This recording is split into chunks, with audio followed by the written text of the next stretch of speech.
from Ivory Stadium in Hamilton, TSN presents the Eskimos and the Ticats.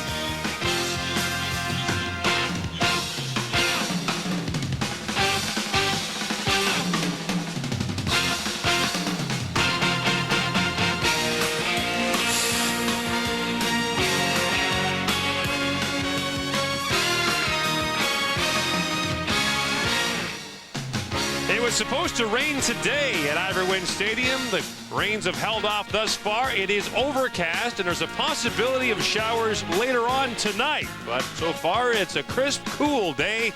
The field is slightly damp as the Hamilton Ticats take on the Edmonton Eskimos. The Eskimos enter this game at 7-4 on the season and a chance to pull within 2 points of the Calgary Stampeders, who lost on Friday. Lancaster moved past his boss, Hugh Campbell, on the CFL's all-time win list with his last victory. This game features 2 Hall of Fame players as head coaches, the only 2 Hall of Fame players who are head coaches in the Canadian Football League. Don Sutherland saw his team get off to a 4-1 start. They've lost 6 straight since then. They've used 5 different starting quarterbacks in that stretch.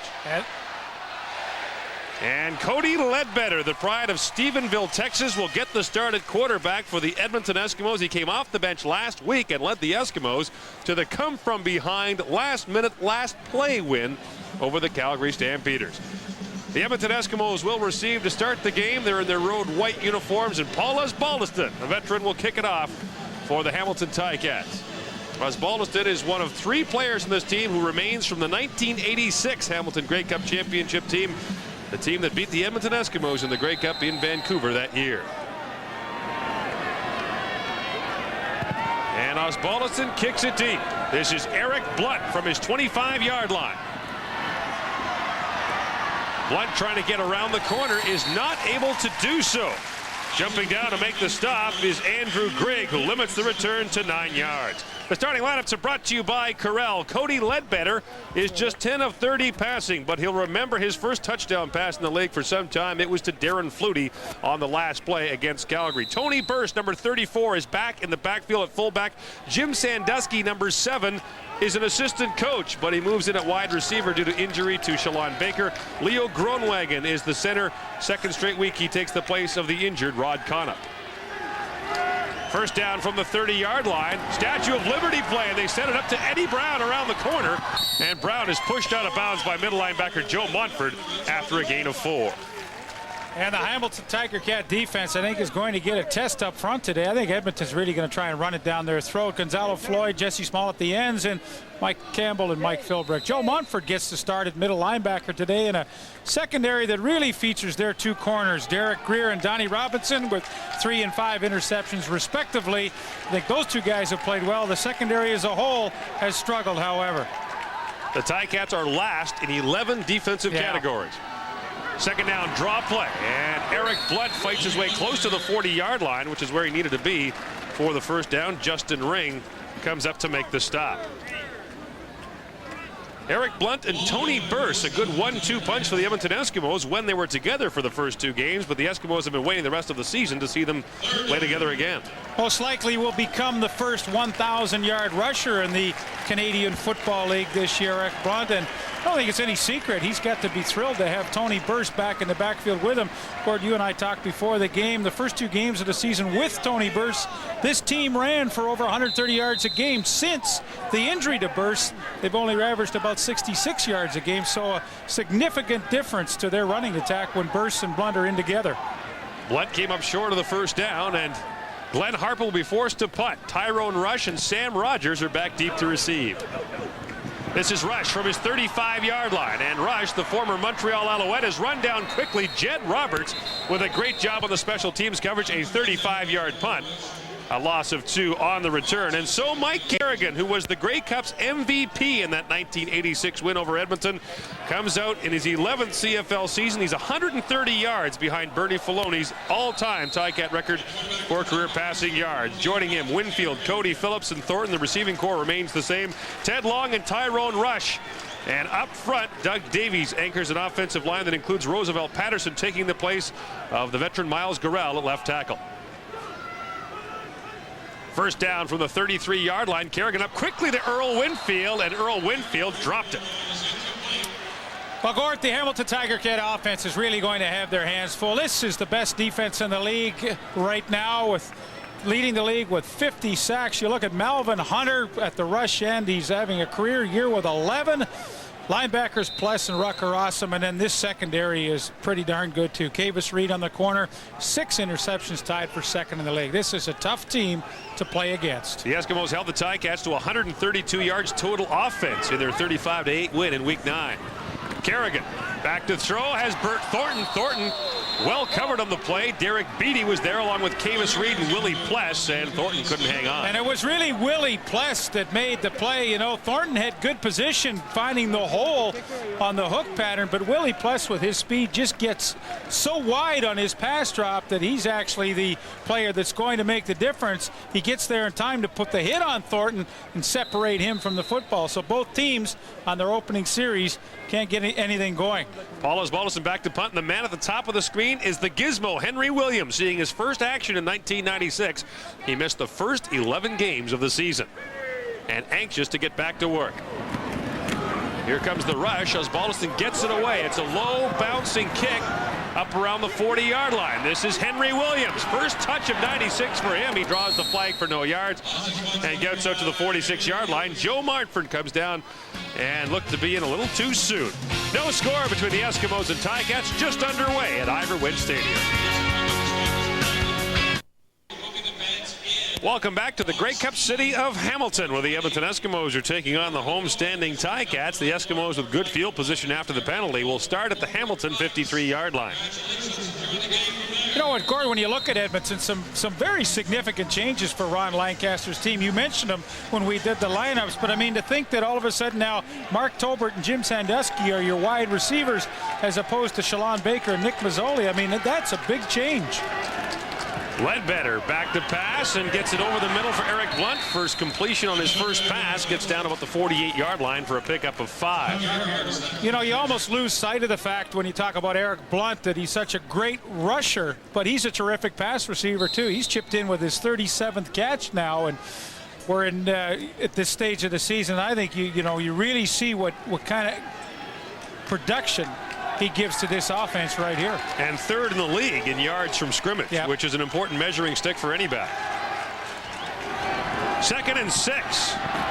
Skies are darkening. Ledbetter looking up top and way over the head of his intended target, Darren Flutie. That was the connection that worked for the touchdown last week in Edmonton, although they kind of ad-libbed that play. Flutie in the huddle said, look, if you get in trouble, throw it to the goalpost. I'll be standing right underneath it.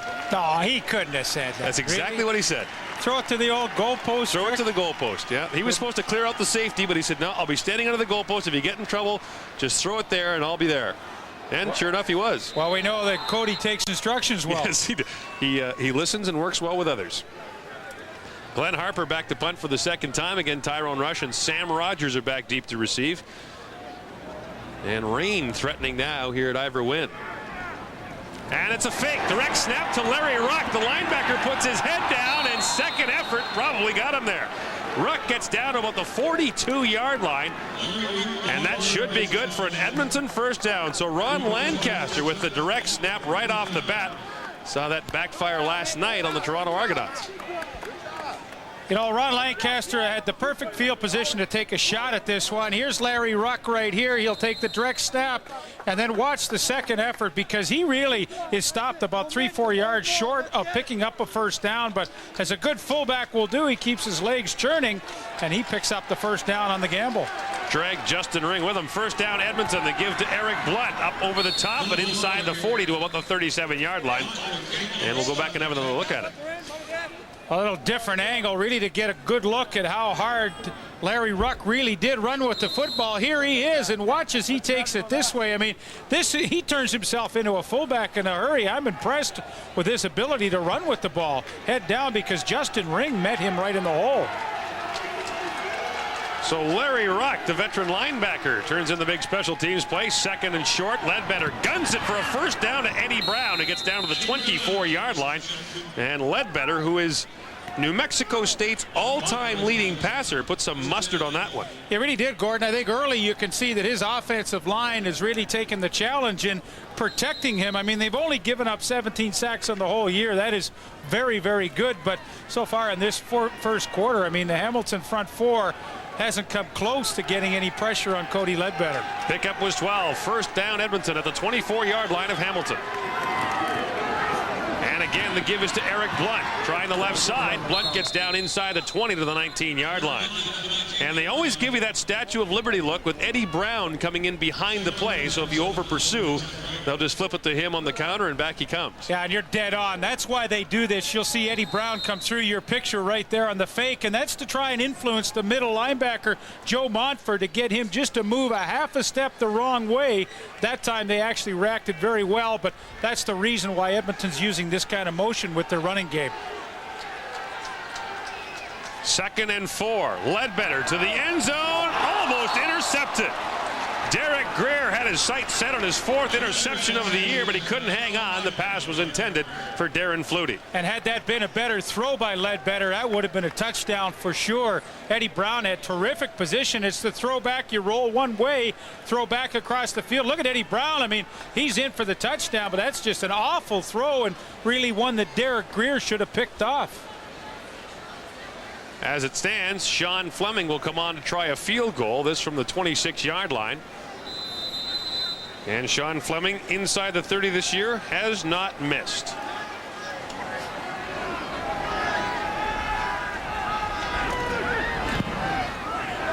Fleming, with the wind at his back, puts it through, and the Edmonton Eskimos keep the drive alive with the fake punt and score the game's first points. They lead 3-0. You're watching the CFL live from Iverwin Stadium in Hamilton, where the Tabbies almost had the pick.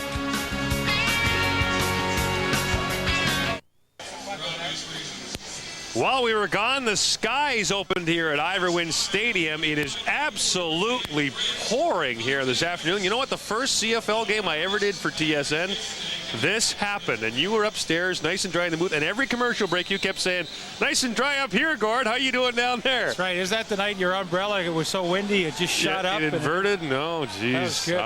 Yeah. I guess I was An thinking, auspicious start to my CFL career. better you than me. First and 10 Ticats from their own 35-yard line. They give it off to Tyrone Rush, and Rush batters his way out across the 45 to the 47-yard line. You know, Gord, on that last pass that Cody Ledbetter threw, he should have hit Eddie Brown for the touchdown. Now, you want to see Danny McManus's reaction on the sidelines after that pass. I need a drink after that one. No, just kidding. What are those signs? Ron Lancaster even looked at it. What is that? Tipping the beer. What kind of language have these guys got going? There's Danny Mac. You know what? And Ron Lancaster was teasing him before the game. He didn't wear the rain gear on the sidelines. And Ron said, "You'll learn." And that pass intended for Bert Thornton is tipped up and incomplete. And throwing the football is going to be some kind of test now, as the driving rain is going to make things slick for quarterbacks and receivers, and Paulus Baldiston will be forced to come out and punt. I think, Gord, it was very apparent that Mike Kerrigan had absolutely zero grip on that football as he tried to throw it to Thornton. He just kind of shot-putted that one out there and really had no chance. And Paulus Baldiston grits his teeth. Looks like a fisherman in that rainstorm. Well, the wind is blowing in his face, so that rain's kind of coming in at an angle right through his face mask. As Baldiston gets it down, he gets a good kick away into the wind, but the wind really holds it up. This is the gizmo. Henry Williams from the 35-yard line out across the 40 to the 42.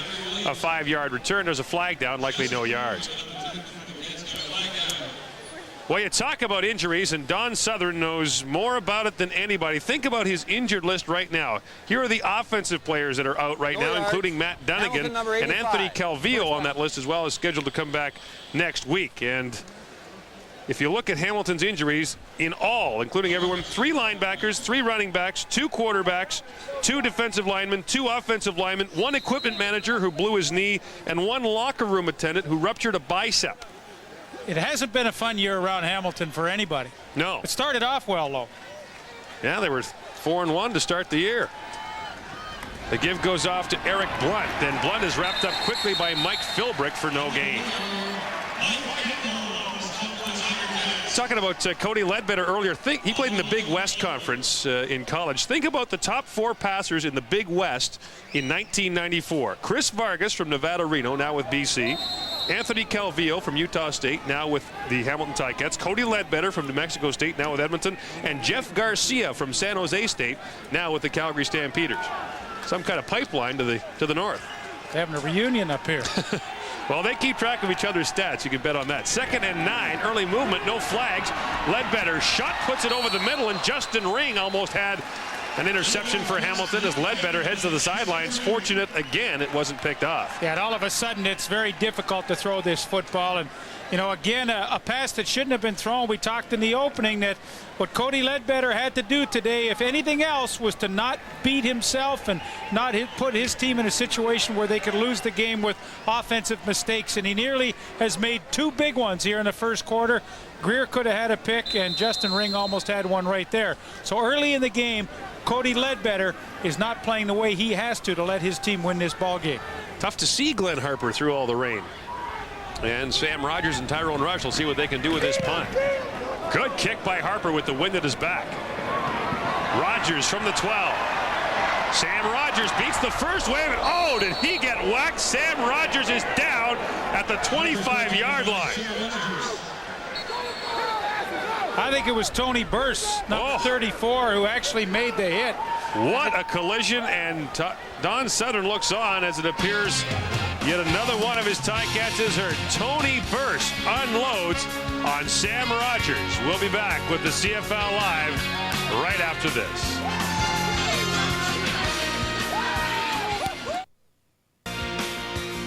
CFL Live on TSN. Brought to you in part by Pepsi. Nothing else is a Pepsi. And by the Alliance of Canada's only full-service telecommunications companies. Proud sponsors of the Canadian Olympic team. Sam Rogers is just now making his way off the field after that heavy collision with Tony Burse, and we'll show that to you in a moment. For now, the Ticats have the ball at their own 25-yard line. It's a wonder Tony Burse was able to get up after that collision. Mike Kerrigan on the Ticat offense. They trail 3-0 with 6:15 to play in the first quarter. In a driving rainstorm in Hamilton. Kerrigan, quick drop. And in behind his intended receiver, Matt Cody, and almost intercepted. Well covered by Glenn Rogers. Let's go back to that hit by Tony Burse. Well, it was an awesome hit, Gord. They just go absolutely helmet to helmet. Here's Tony Burse, but watch his helmet. Here's Rogers right here.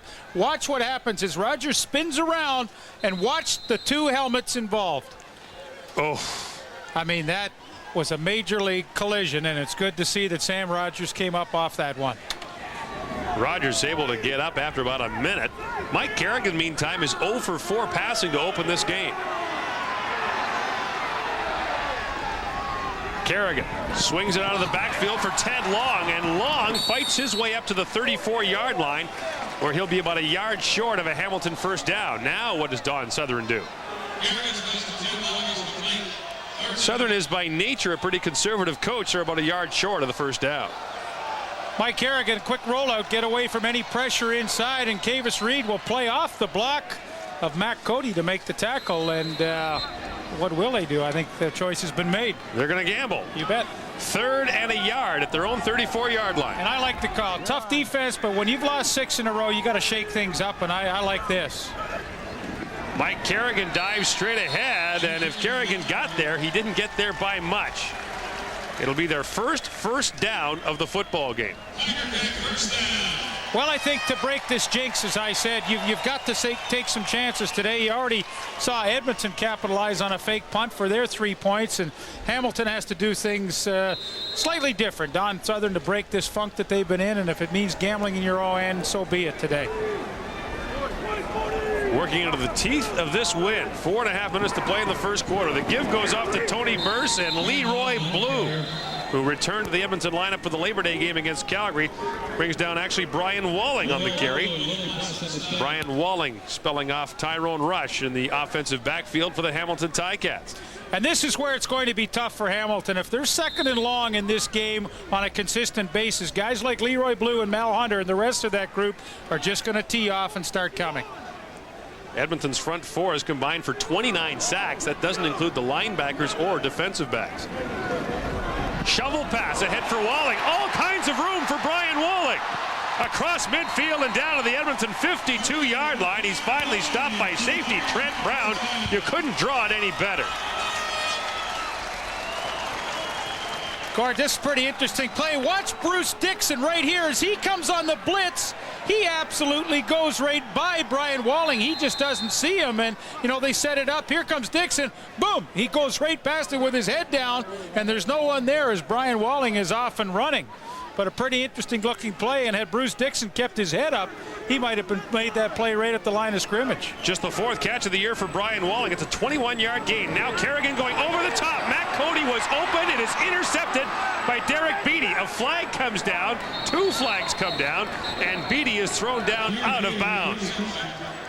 So Mike Kerrigan, after that big play, wants even more, but gets picked off by Derek Beattie, who has his second interception of the year. The flags came down after he picked off the pass.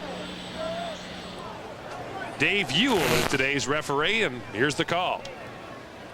Major foul, face mask, Hamilton number 10, first down. Cody got caught on the face mask. So it makes a bad situation even worse because it'll improve Edmonton's field position dramatically. Well, I thought Derek Beattie really played this well. He was in deep third zone coverage to the outside, and he just reacts to the football in the air as Kerrigan threw it a little far too much to the outside, and then the face masking penalty by Cody, and Edmonton's got it in pretty good position. At the 31-yard line, here comes Eric Blunt with Tony Burst leading the way. Blunt out across the 35 to the 36-yard line. A 5-yard gain. Well, the Edmonton Eskimos have a well-documented history of consistency. Think about it, 24 straight years in the playoffs. They've been to the Western Final 19 of the last 23 years. 11 straight years they've had 10 or more wins. I think a lot to do with that has to be with consistent management, a management that knows coaches, knows players, and they just don't change. And that consistency really transcends throughout the whole team. Ledbetter up and firing, looking for his favorite receiver, Darren Flutie, and the pass falls incomplete. It'll be third down, Edmonton. Cody Ledbetter's really got off to a rough start in this game because he's had some receivers open, but I mean, he has not even been close. And you try and be fair to a young quarterback, but I mean, Flutie's open, and that ball's not even anywhere close to him, and that's a good matchup with the middle safety Rob Hitchcock on Darren Flutie. I mean, the recognition was good by Ledbetter. He's just not executing very well. He's 2 for 6 passing for 16 yards so far. The rain has let up somewhat. Just a light drizzle now with Glenn Harper to punt. Blocked! It is blocked! And now Jesse Small has it for the Ticats. A huge break for Hamilton down to the 27-yard line. Daryl Sampson got in to block the Glenn Harper punt. It's been Edmonton's Achilles heel all year long, the punt team, and that is another block. Jesse Small picks it up, and the Ticats have great field position. Daryl Sampson makes a heck of a play. They all block up inside. Here, watch, they go up the inside, and Daryl Sampson comes off the corner, and he picks a spot about 4 yards in front of Harper. That's where you're going to block it. Look how he cuts across shallow in front of the punter. He goes to the spot and makes the play. Daryl Sampson comes up with the big block, delighted that his old University York is off to such a great start, and Sampson, the 11-year veteran, having a pretty good day for himself so far. 11 years ago when he was there, it wasn't so good. No, and in the 11 years in between, it wasn't so great either.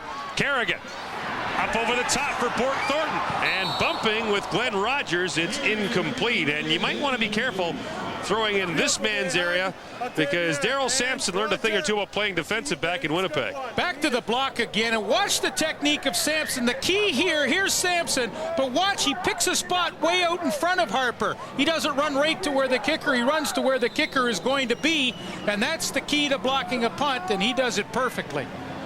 Well, Daryl Sampson turns in the big play. The question for the Ticats now is, can they take advantage of it? Well, they need to. I mean, a team that's been on the ropes, you get a break like this against a good team like Edmonton, you've got to take advantage. Out of the backfield for Ted Long, who slips on the turf. Down at the 24-yard line, he'll be well short have the Hamilton first down, and we'll see Paulus Baldiston in the field goal unit try to tie the game. The luxury of having Hamilton on 2nd and long again for Edmonton was the fact that they could play a zone defense, and that allows the defensive backs like Akavis Reed to just be looking into the backfield when that pass is thrown. They can come up and support on those kind of plays. Hamilton has to get better first down production. They got to be getting 6-7 yards and put a little pressure on this defense and not really let the defense dictate to them. Paulus Baldiston just outside the 30-yard line. He's 7 for 14 this year on field goals outside the 30. High snap. They get it down as Baldiston misses it to the right. And Henry Williams gave the early look he'd be going out, but he concedes the single point, and the Edmonton Eskimos, after the block punt, give up just one and lead it 3-1. Well, I don't think it was because of the snap and hold. I think Kerrigan, although it was a tough snap, he gives Osbaldiston a pretty solid hold. He just flat out missed it. And working into the wind with 40 seconds to go in the first quarter, Hamilton gets just one. The situation, Lee, for Hamilton is very simple. When they lead at the half, they're 4-0 this year. When they trail at the half, they're 0-7. So get the lead. That's easier said than done. I would say that's a statistic that Don Southern would love to see in his favor at halftime today. Break that jinx. Ledbetter buying himself some time, being chased down by Small, and Ledbetter will just dive out of bounds as Justin Ring was about to take his head off. It's a gain of 6. And as it stands, Jesse Small goes in for a slide to that wall that's so close here at Ivor Wynn. Jesse Small is a rush end that's got some tremendous speed. He's around 4'6" in the 40 for a big man, and he takes on Eric Blunt. That is a mismatch in Small's favor, and although he doesn't get the Ledbetter, he's the guy that you flush. He did the job to flush him out of the pocket. Now, there's two kinds of quarterbacks in this league. Ones you want to flush out of the pocket, and ones you want to contain. Cody Ledbetter's a quarterback they'd like to flush out of the pocket and get a shot at him today. Shotgun snap was high. Ledbetter on the quarterback draw gets about 3 yards. He'll be a yard short of the first down. I'm not sure if that was a call play or if he just ad-libbed that, but at the end of the first quarter, Ledbetter will leave his team in a 3rd and short situation after the pickup of 3. Well, the rain is falling, the wind is blowing, and Don Southern just might like that. Edmonton leads Hamilton 3-1.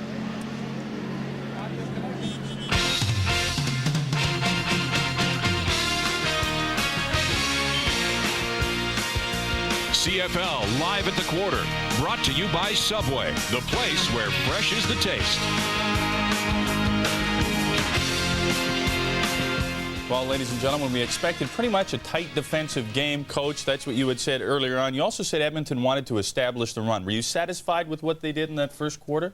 I don't think they really tried to attack the young linebacker that Hamilton has, Justin Ring. I really expected to see him running more toss plays to the weak side and counter play back to the weak side, and with bursts on that young guy because he's such a good blocking fullback. But it's still early in the game, and they may still come to that. But with this weather now, I expect them to feature the run even more than they ever planned to going into the game. And boy, I tell you, Tony Burse, he's not too bad when it comes to special teams. Did he crack Sam Rogers or what? So you're the Hamilton defensive coordinator for a second or two, Les Brown. Oh, great. You've got Cody Ledbetter there, who can't seem to hit a receiver. He's had numerous ones open, but you got a rookie basically playing in his first pro start. What do? Send the house at him?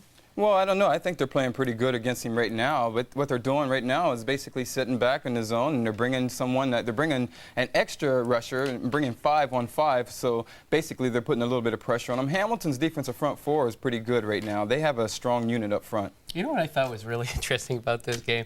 Where else but in the CFL do you see 2 assistant coaches playing?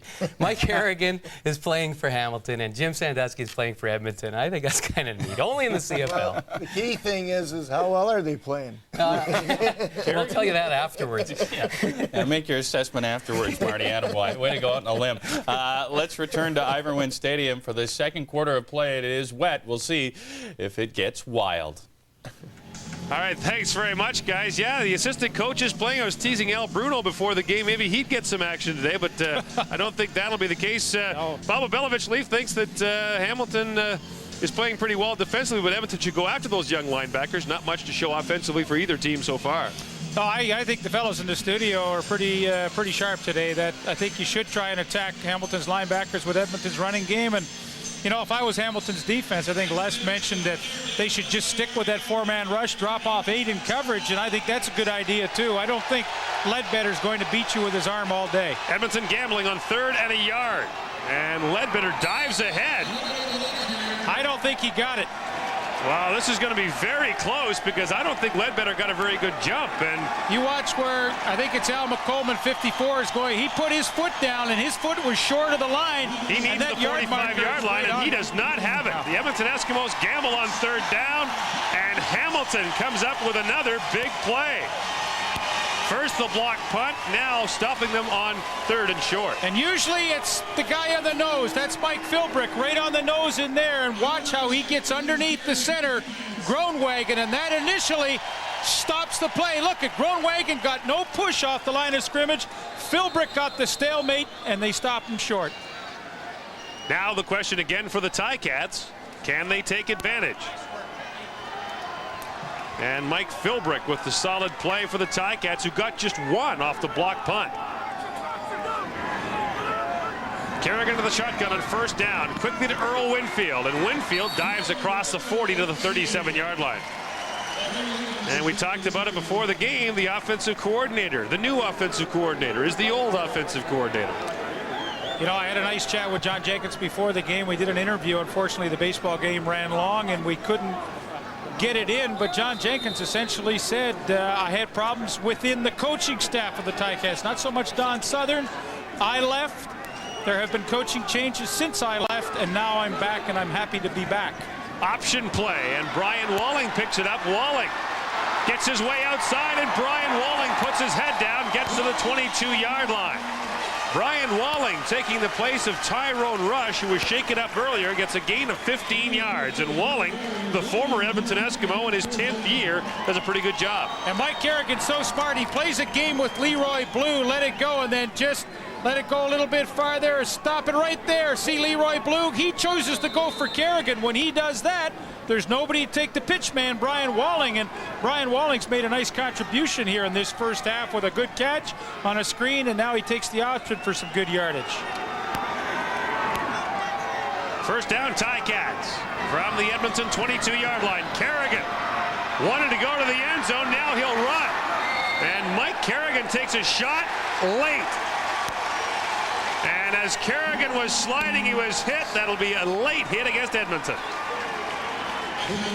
It's not so much the hit, it's the way Larry Ruck did it. He led with his helmet, and anytime you lead with your helmet, and especially against a quarterback. Spearing, Edmonton 47. Right there. Down. Yeah, especially against the quarterback. I mean, that's going to get called most times against anybody, but you know, the referees are always trying to do their best to protect the quarterbacks, and Larry Ruck shouldn't have done it.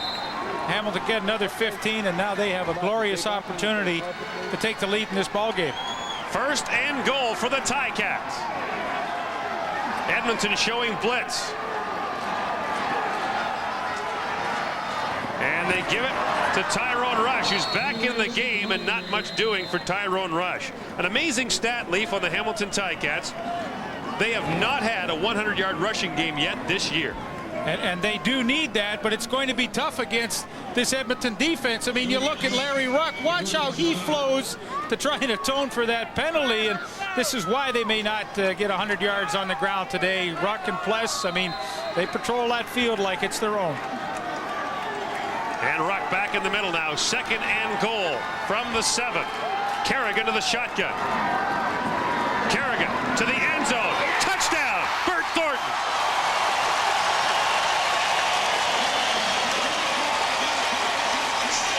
Bert Thornton's first CFL touchdown catch, and Hamilton has the lead.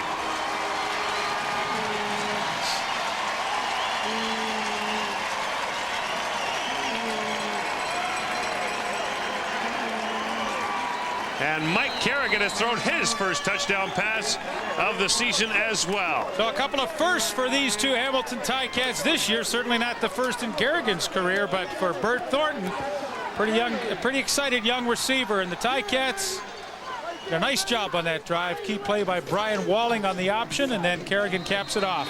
Osbaldiston puts the point after up and through, and Hamilton now enjoys an 8-3 lead on Edmonton after taking advantage of the defensive play, stopping Edmonton on 3rd and short. And Gord, I'll tell you, one way to measure a wide receiver is, can he get off the jam on the goal line? And Bert Thornton struggled for inside position. He got it against Malcolm Frank and then went high in the air to make that catch. But if a wide receiver can't get off the bump and run jam on the goal line, he's not going to be successful. Bert Thornton showed us a lot right there to get that inside position and make the key play, and that was a good throw by Kerrigan. He had to put it over Larry Ruck and thread it into Bert Thornton, and he made the nice catch. And finally, Don Southern has something to applaud on the sideline. That is the Ticats' 21st passing touchdown of the season. Ties them with Toronto for first place in the CFL stats list. Well, you know, it's been a long 6 weeks and a long 4 weeks without John Jenkins here. And, you know, I've been on record this year saying I'm not crazy about this offense, and I still stand by that. I think it's too much of a hit-and-miss offense. But I can tell you one thing, it certainly looks a lot better in this first half than it has in the last 4 weeks. The kickoff is taken by Henry Williams at his goal line. He tumbles across the 25-yard line. That's where the Edmonton Eskimos will start. A 75-yard kickoff, a 25-yard return. Well, Hamilton didn't have to go far, just 45 yards after the defense stopped Edmonton on 3rd of the yard. 5 plays, 45 yards, and Bert Thornton has a football to put on his mantelpiece, although he'll have to dry it out first. That was a pretty soggy rock they threw to him in the end zone. Well, he should be proud of himself. That was a great route on the goal line and not a lot of space, and he got the job done. Well, the Ticats have that all-important lead. Now we'll see if Cody Ledbetter can do any damage. He's off to a slow start. Hands off to Eric Blunt, trying the right side, forced out by Joe Montford, and Montford got some help from Don Robinson, the corner, who got underneath to cut the legs out from underneath Blunt. You know, Gord, we talked about the fact on defense for Hamilton, the strategy should be just rush those front 4. That's what they do most of the time anyway, and drop off 8 people in coverage. And what, again, that will most likely allow you to do is to stay in a lot of zone coverage, and you can support the run a heck of a lot better when you're in zone than when you're in man-to-man. And I think you saw evidence of that on first down. After the loss of 2, Ledbetter. Under pressure, Ledbetter just slings it out there, and it was almost intercepted again. Rob Hitchcock, the safety. Hamilton has come close to interceptions 3 times, but has come up short on each occasion. And Gord, you know what? When you have a Cody Ledbetter that doesn't run that well and you're not worried about him taking off, you can do what Jesse Small did right here. He didn't care about contain. He just went to the inside and said, Ledbetter, if you can get outside, good for you. Ledbetter is not a threat to run with the football, and Hamilton knows that. Now the Edmonton Eskimos forced to punt. Small remains out there on the special teams. Edmonton's had 2 punts blocked in the last 3 games. And they almost got that one too. Harper's kick is short and bouncing back. Tyrone Rush picks it up, flags everywhere. Rush gets down to the 36-yard line. There'll be no yards against the Edmonton Eskimos. The Hamilton Ticats have the lead. They have the ball, and they have it deep in Edmonton territory.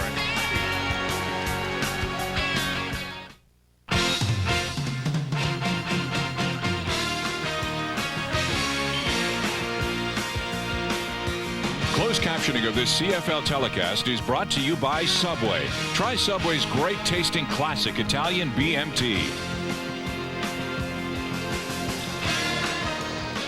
Sam Rogers coming off the field. Remember, he was hit earlier by Tony Burse of Edmonton, and Rogers is making his way off the field. This is the hit.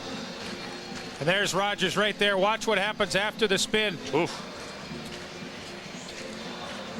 I mean, I think the good news is that he is up and walking still, because, I mean, that was a devastating hit by Tony Burse. Now the net after the no yards penalty on the punt for Edmonton, 1 yard. The Ticats have it at Edmonton's 24-yard line. The Edmonton Eskimos on that last offensive possession for Hamilton gave up their 7th.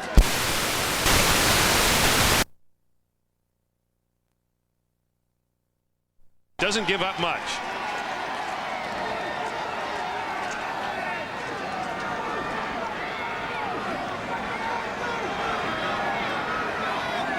On first down from the shotgun, Kerrigan.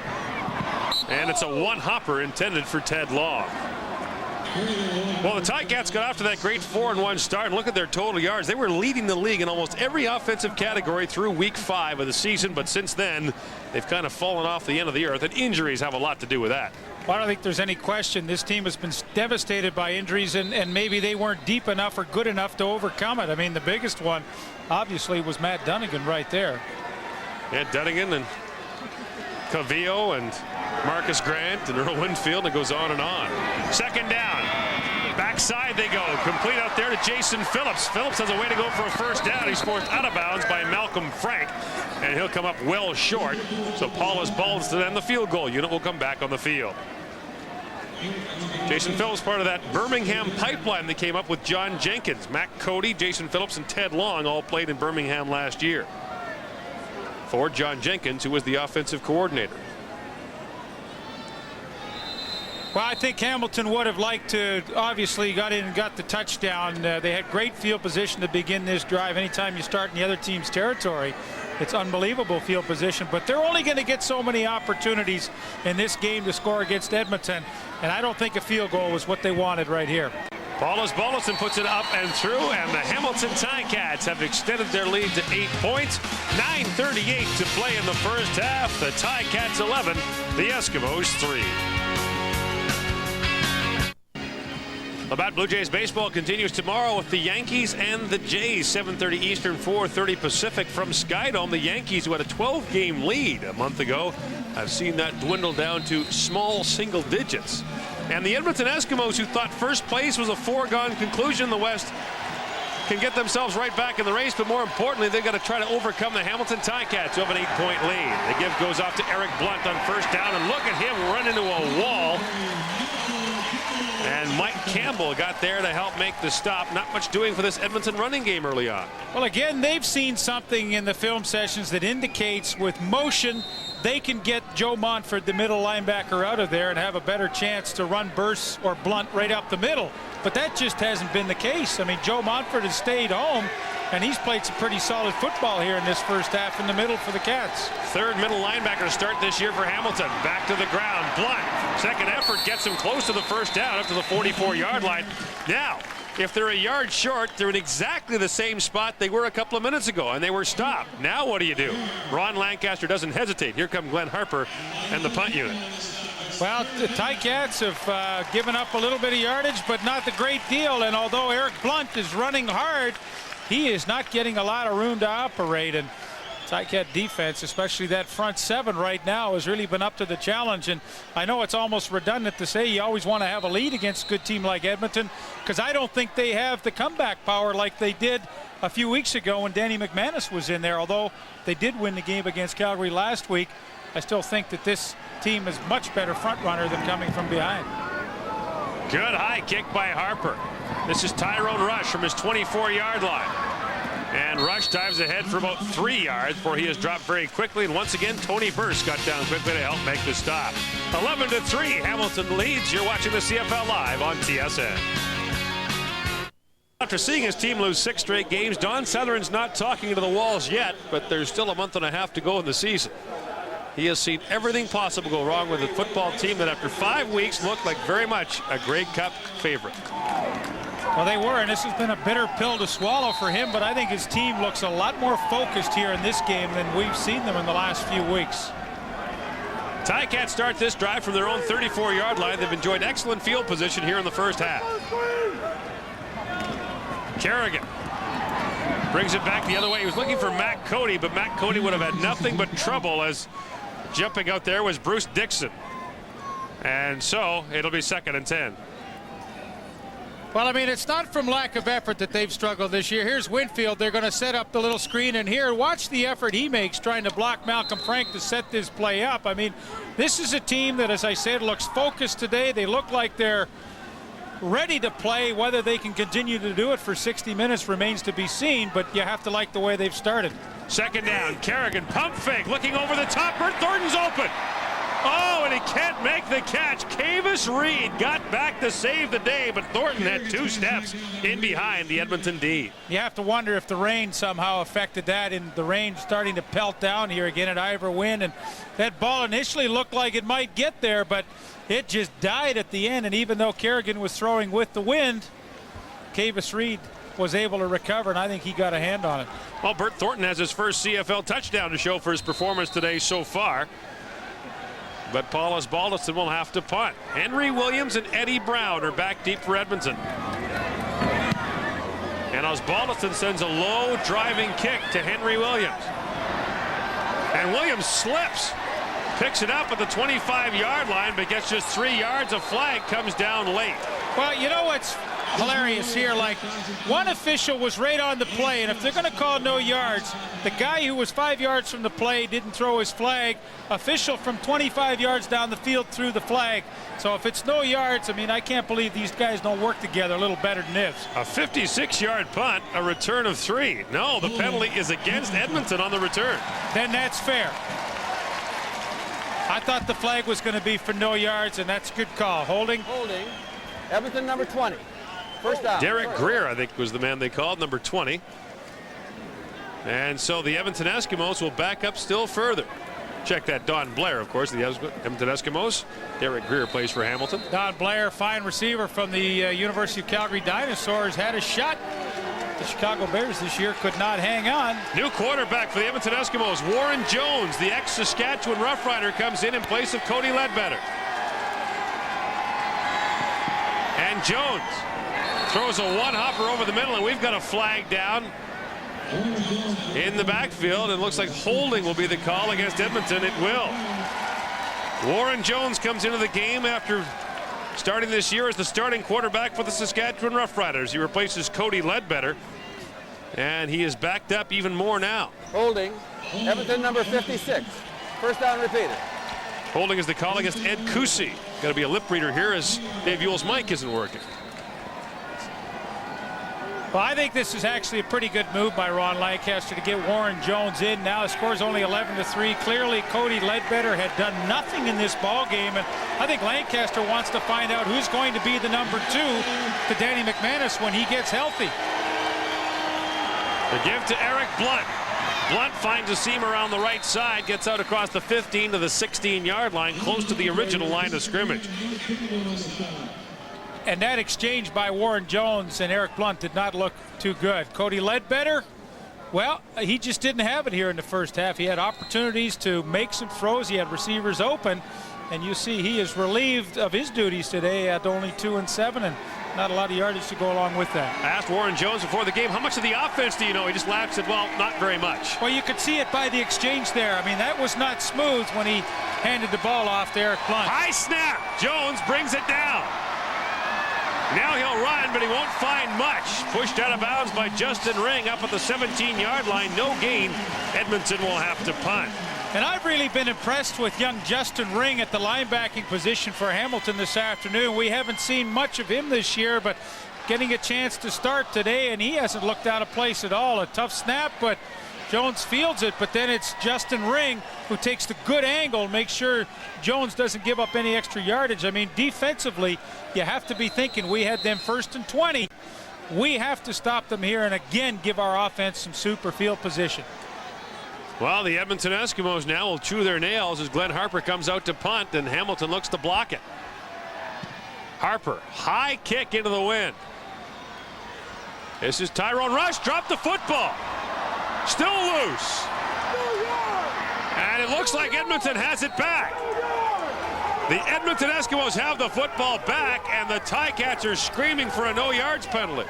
I don't think there was no yards, and Bruce Dixon came up with the football at the conclusion of that play. Don Southern thinks there is, but I really think that the Edmonton player, I don't know which one it was, but he was on his back pedal getting out of the way, and I don't see anybody within 5 yards right there. Well, now the ball gets loose, and you can see the gang of players trying to dive on it. Trent Brown had the first chance, and I think Bruce Dixon finally wrapped it up for Edmonton, number 36. Well, you know, you look at 2 or 3 plays a game, Gord, that usually decide the outcome, and here Hamilton would have had great field position.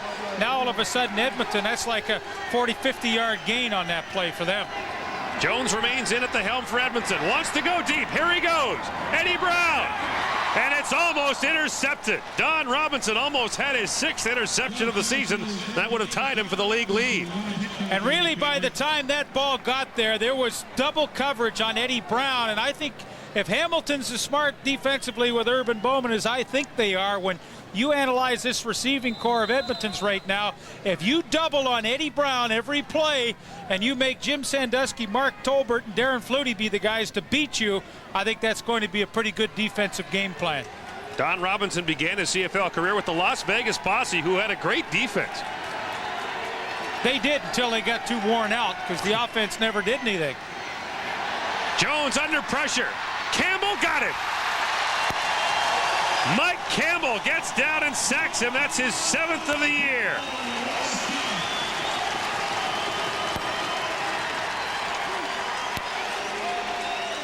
And the Hamilton defense, Leaf, answers. Mike Campbell had 5 sacks in the first 3 weeks of the season, and now he comes a long way from his tackle spot to make the play. Campbell, number 98, coming hard there. That's his 7th sack of the season, so he had a lot of production early, got hurt, missed a few games, and now he's back, and that's a pretty good effort. And as Campbell celebrates, the Ticats make a change. Tyrone Rush is not out there to return the kick after fumbling the last one. Matt Cody fields it, and Cody's in all kinds of trouble. Beats the first man, beats the second man, and the third one, Trent Brown just pushes him out of bounds, and not much doing on that return. And one thing Don Southern has talked about this year, he cannot stand it when people drop kicks, and we have a flag down right at midfield. And well, it's against the Ticats. Sorry, Gord, I don't blame Don Southern and his philosophy about dropping kicks. I mean, you've got to be able to take that exchange of possession and not have it be a liability. I mean, that has to be an asset. Would have been a great asset for Hamilton on that last punt by the previous punt by Harper. And the holding call against the Ticats. Holding. Hamilton, number 33. First down. The holding call goes against Daryl Sampson and backs the Ticats back into the shadow of their goalpost. They'll start at their own 19-yard line. Or will they? They're just trying to figure out now where the ball should be placed. And the discussion continues. It's marked down actually at the 14-yard line. 4:28 to play in the first half. The Ticats with the lead 11-3 on the Edmonton Eskimos. And Mike Kerrigan having a workmanlike day.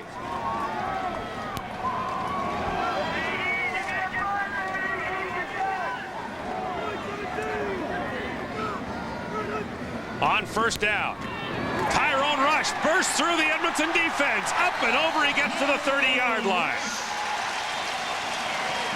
A 16-yard pickup for Tyrone Rush. And it's no secret they made a change on the left side of the offensive line. 67 Roosevelt Patterson and 61 June St. John start.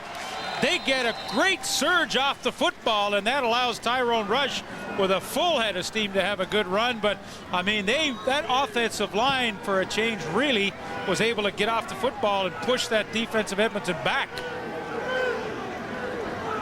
First down from the 30-yard line. Back to the ground they go.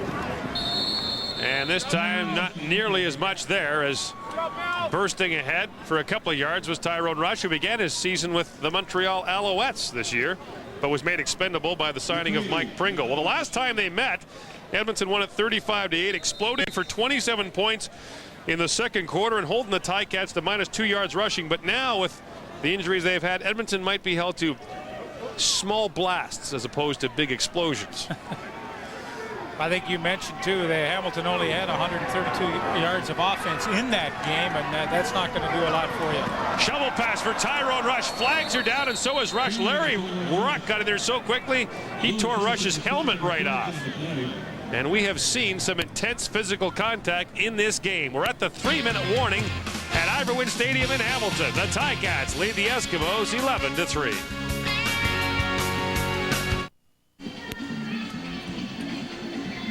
Larry Ruck in his 12th year from the Saskatoon Hilltops of the Prairie Junior Football Conference, and he knows how to stop the run. Well, he really does. You know, I think he's a little peeved in this game. I don't think he feels like his defense is dominating the way it should, but, you know, not only will he make the play here, watch what he tries to do to Tyrone Rush. Like, he doesn't try to separate the football from him. He tries to separate his head from his helmet. And I think he succeeded. Almost. But I think Larry Ruck is trying to make a statement to the rest of his defense that he maybe feels like they're not playing with the same intensity that they usually do. Now, they've just come off back-to-back games, very, very physical games with the Calgary Stampeders. Sometimes it's not surprising. The next week you have a bit of a letdown, and I feel like Edmonton's not as emotionally charged for this game as they might have been a week ago. Think back to their game last year. Glenn Rogers Jr. had 3 interceptions. Edmonton, coming off a week off, just pummeled the Ticats. Osbaldiston to punt. Low bouncing kick. This is the Gizmo from the 35 with a head of steam. Here goes the Gizmo. Out around the corner. And finally ridden out of bounds at the 25-yard line, but there's a flag. Well, Ron Lancaster finally sees the Gizmo return to the lineup. The question is, will this return be coming back? It was a 57-yard punt return. And the way everybody's walking, it is definitely coming back. Nevertheless, you know, you question whether Edmonton number 6, first down. That's Reggie Pleasant, but you questioned whether Henry Williams still has the ability to break one like he used to. I mean, that was pretty much vintage Gizmo right there on that return. I mean, he was willing to take that ball on the run, and watch the acceleration right here. I mean, he is leaving a few people in the trail. Still got that choppy up and down stride, doesn't he? Yeah, that looked good. Unfortunately, it came back. He came out in the newspaper last week and said if he didn't play, he wanted to be moved. They need him now. Warren Jones on the fake, wants to go deep, and does over the middle. Picked off by Rob Hitchcock. Rob Hitchcock picks it off, and Hitchcock takes it out to the 45-yard line. His 3rd interception of the year. And Leaf, he pretty much caught that out of self-defense. You know, Rob Hitchcock, you know, initially it looks like he's not going to be able to make the play, and that's what Warren Jones sees. Here's Hitchcock way over here. Jones wants to throw, but watch the reaction by Hitchcock reading the quarterback. He never takes his eyes off the ball, cuts underneath the receiver, Sandusky, and makes the nice pick. Well, Rob Hitchcock has reason to celebrate, and that interception, one of the reasons Warren Jones had to leave Saskatchewan. His numbers with Regina, 2 touchdown passes, 8 interceptions. Now Mike Kerrigan up and throwing. And Kerrigan gets it down to Matt Cody, who gets down to the 50-yard line for a pickup of 5 yards. You know, going back to that interception by Warren Jones, though, you know, one of the things when you see the middle safety like Rob Hitchcock out of the middle, you know, you want to put a lot of air time on that ball, let your receiver run under it. Warren Jones threw that ball very flat, and that allowed Rob Hitchcock the ability to recover and make that interception. 2nd down, 5 yards to go.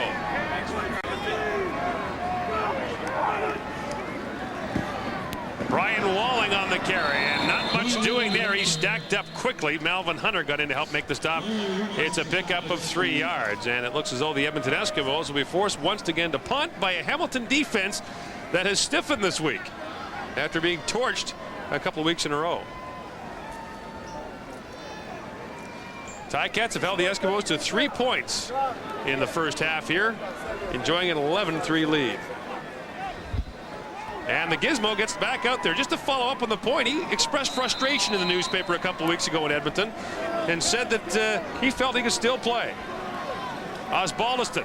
Well, we'll see if he can, because here comes the Gizmo again from the 18-yard line. And tripped up as he gets out across the 30. The stop is made by Tom Gerhardt. 1:43 to play here in the first half. Let's go back to Darren Detition for a look at what's coming up at halftime. Thanks very much, Gord. Obi continues to talk here in the studio. We'll have highlights of Ottawa and Saskatchewan. What a rousing win by the Rough Riders, that being Ottawa. We'll see you at that point in time. Warren Jones back into the football game after being picked off on his last attempt. And the Edmonton Eskimos, coming off the big win against Calgary last Friday, are life and death against the Hamilton Ticats. And that Ticat defense isn't giving up a thing. Mike Philbrick comes in to stuff that attempt from Eric Blunt.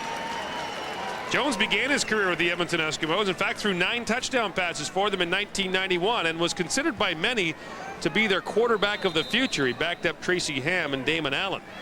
Wound up going to Saskatchewan and had up and down times with the Riders, but it was a game against the Edmonton Eskimos that spelled his undoing with Saskatchewan. And he had a chance this year in Saskatchewan really to be the solid #1 quarterback with a pretty good receiving core around him, and Warren just couldn't get it done. Now Jones flushed out of the pocket. Up towards the sidelines, and the coach, Jim Sandusky, makes the catch up at the 45-yard line.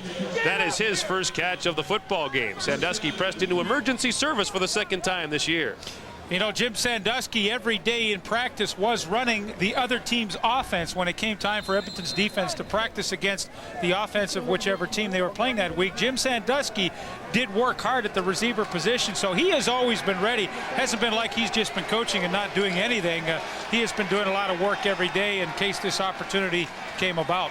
On first down, Jones out of the backfield for Burse. And Burse dives ahead across midfield close to another Edmonton first down. 1:06 to play in the first half. The Ticats have scored 8 of their 11 points off Edmonton turnovers. Bert Thornton has his first career touchdown reception. Edmonton with 3 turnovers, and Cody Ledbetter sent to the sidelines after a 2-for-7 start for Edmonton. The Eskimos have the ball just across midfield at the Ticat 54-yard line, as Cody Ledbetter looks on and Ron Lancaster contemplates whether or not Danny McManus will be back in time for their next game against Winnipeg. I think he will. In talking with Danny today, he said he should be ready next week. So now Jones trying to get it out to the wide side of the field, and does. Mark Tobert makes the catch, and Tobert beats the first man, slides down to the 36-yard line. He'll have another first down for Edmonton. He was able to get past Jeff Horton and slide down for a first down. Mark Tobert just took off the line of scrimmage about 10 yards and just stood out there, and it seemed like it took forever for Warren Jones to find him, and when he does, there still was no Hamilton Ticat within about 5 yards of him, and Tobert breaks the initial tackle. But he kind of just stood out there, and Hamilton forgot all about him. Mark Tobert having a good laugh this week because his Alberta Golden Bears defeated the Calgary Dinosaurs yesterday quite convincingly in the CIAU, and he was taunting Don Blair, his teammate, who of course is a University of Calgary graduate. There's an injured Edmonton Eskimo. It's Chris Morris. And Morris, the right tackle, who's been so steady for Edmonton since being drafted in the first round 5 years ago. You know, you go back and you talked about Danny McManus. Would he be ready for next week? He indicated that to me before the game that he thought he would. So, you know, obviously Ron Lancaster in a situation right now with Warren Jones and Cody Ledbetter, who really hadn't performed up to par. You know, he's just thinking if we can somehow get through this game, beat this team. And Ron Lancaster was worried about Hamilton. He said, you know, when a team's lost 6 in a row, you always kind of think the law of averages are going to catch up, and you don't want them to catch up to you. But if he can win this game and he gets Danny McManus back and some of the other guys back, you know, they feel like they're in pretty good shape. How tough for especially too when you think Calgary's going into Toronto next week. Right, so. And Calgary's got Toronto twice left this season. How tough for a quarterback like Warren Jones to go to a new team and try to run the offense? I mean, he wouldn't know the nomenclature, he wouldn't know the theory behind it. Well, I think it's really tough. You know, in most cases, the terminology's different. The pass patterns and that are all the same. Every team usually, they run a very similar offense, and 3-man flood patterns, swing patterns, all that stuff. But it's terminology and understanding the personalities of your players on your team and how they react. I think it's very difficult in a short period of time to do it, and especially today because Hamilton is not allowing Edmonton to run the football. First down, Edmonton. Jones has lots of time. Lots of time, and gets it away just as he was being swamped by Gonzalo Floyd. Warren Jones had all day, but finally he ran out of time.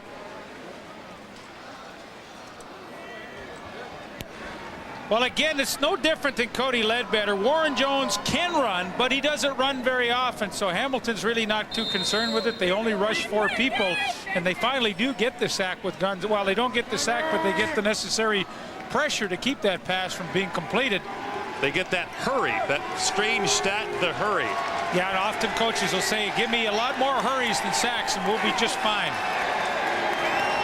Jones on second down. Under pressure again from Jesse Small.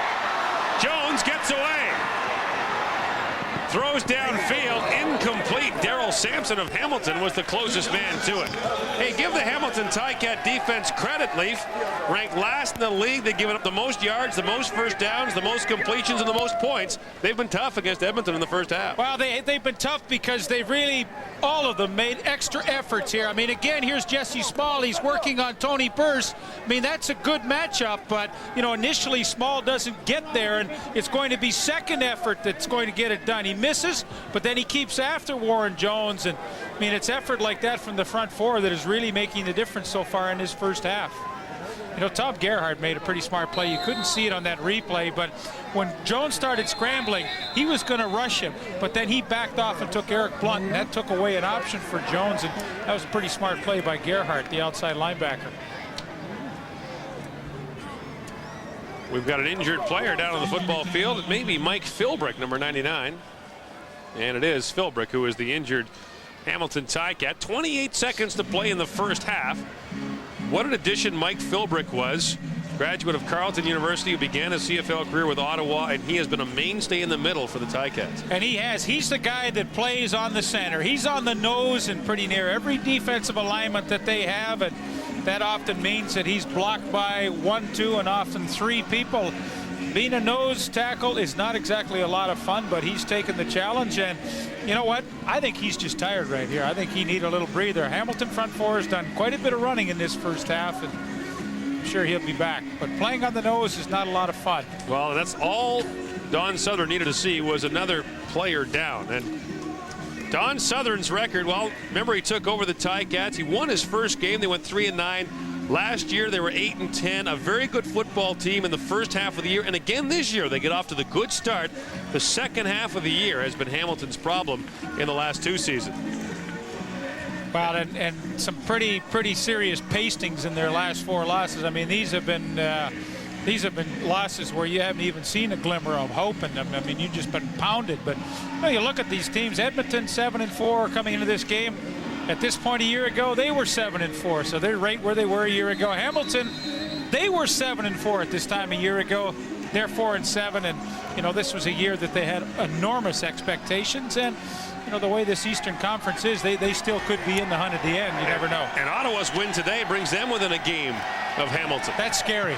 Sean Fleming with the field goal try from 42 yards out. It is good. Fleming has accounted for all of Edmonton's scoring in this first half. 23 seconds to play. It's 11-6 Hamilton. And now some pushing and shoving breaks out. Yeah, Mike Sellers in there with Mike Campbell, who usually is in the middle of those things, along with Rob Hitchcock. And Dave Ewell sorts things out. And do we have penalties here? No, just a first down.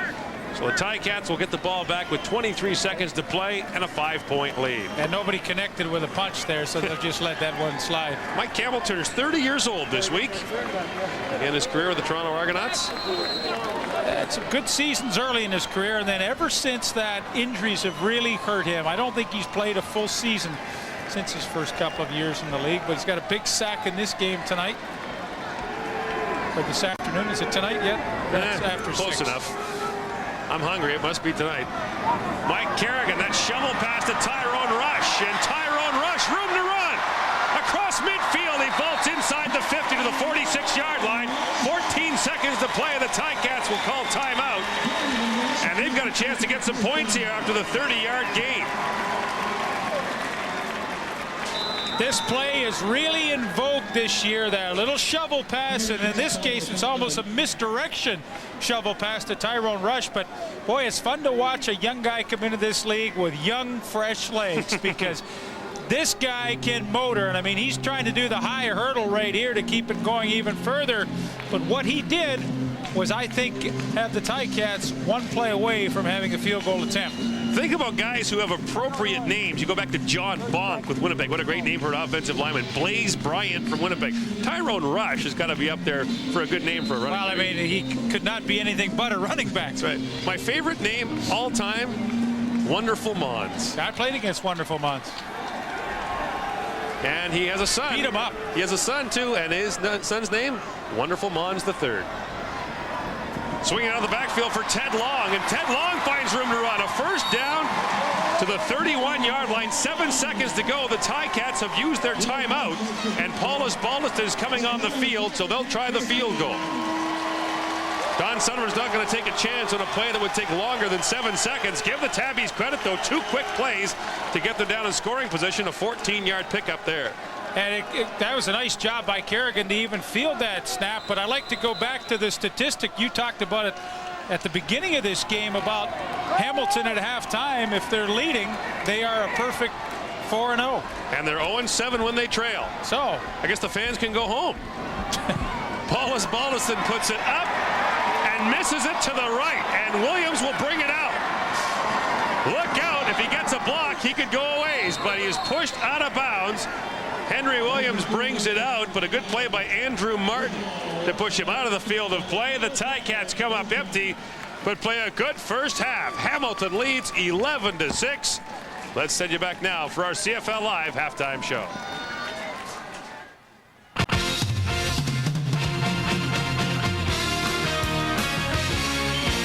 CFL Live at the half. Brought to you by Corel, world leader in CD-ROM technology.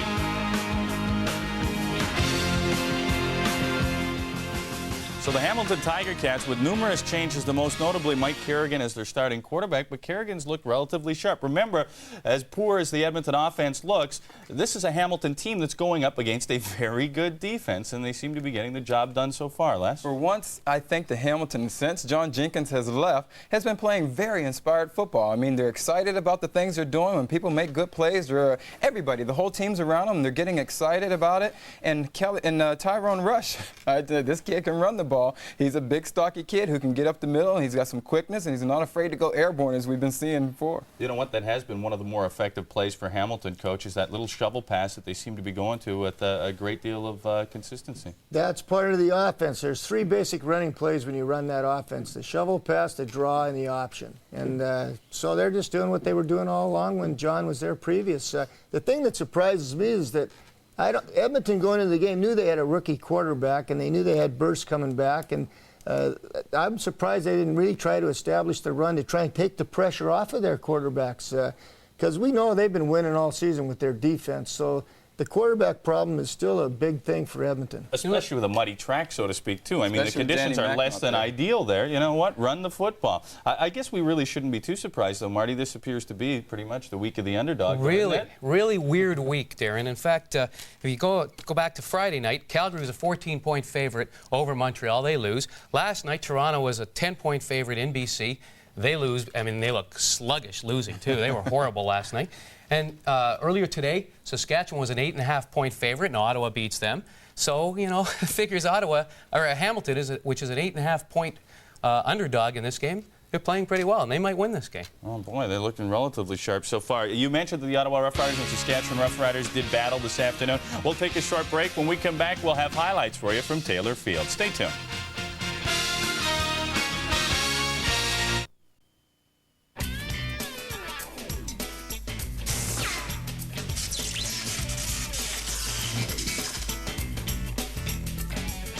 Welcome back to our halftime show. You know what, the Saskatchewan Roughriders do have one strength during the past 5 years. It's been their home record, but Taylor Field has not been that kind to them this season with a 2-3 record. They played host to the Ottawa Roughriders. The win definitely a factor in this football game.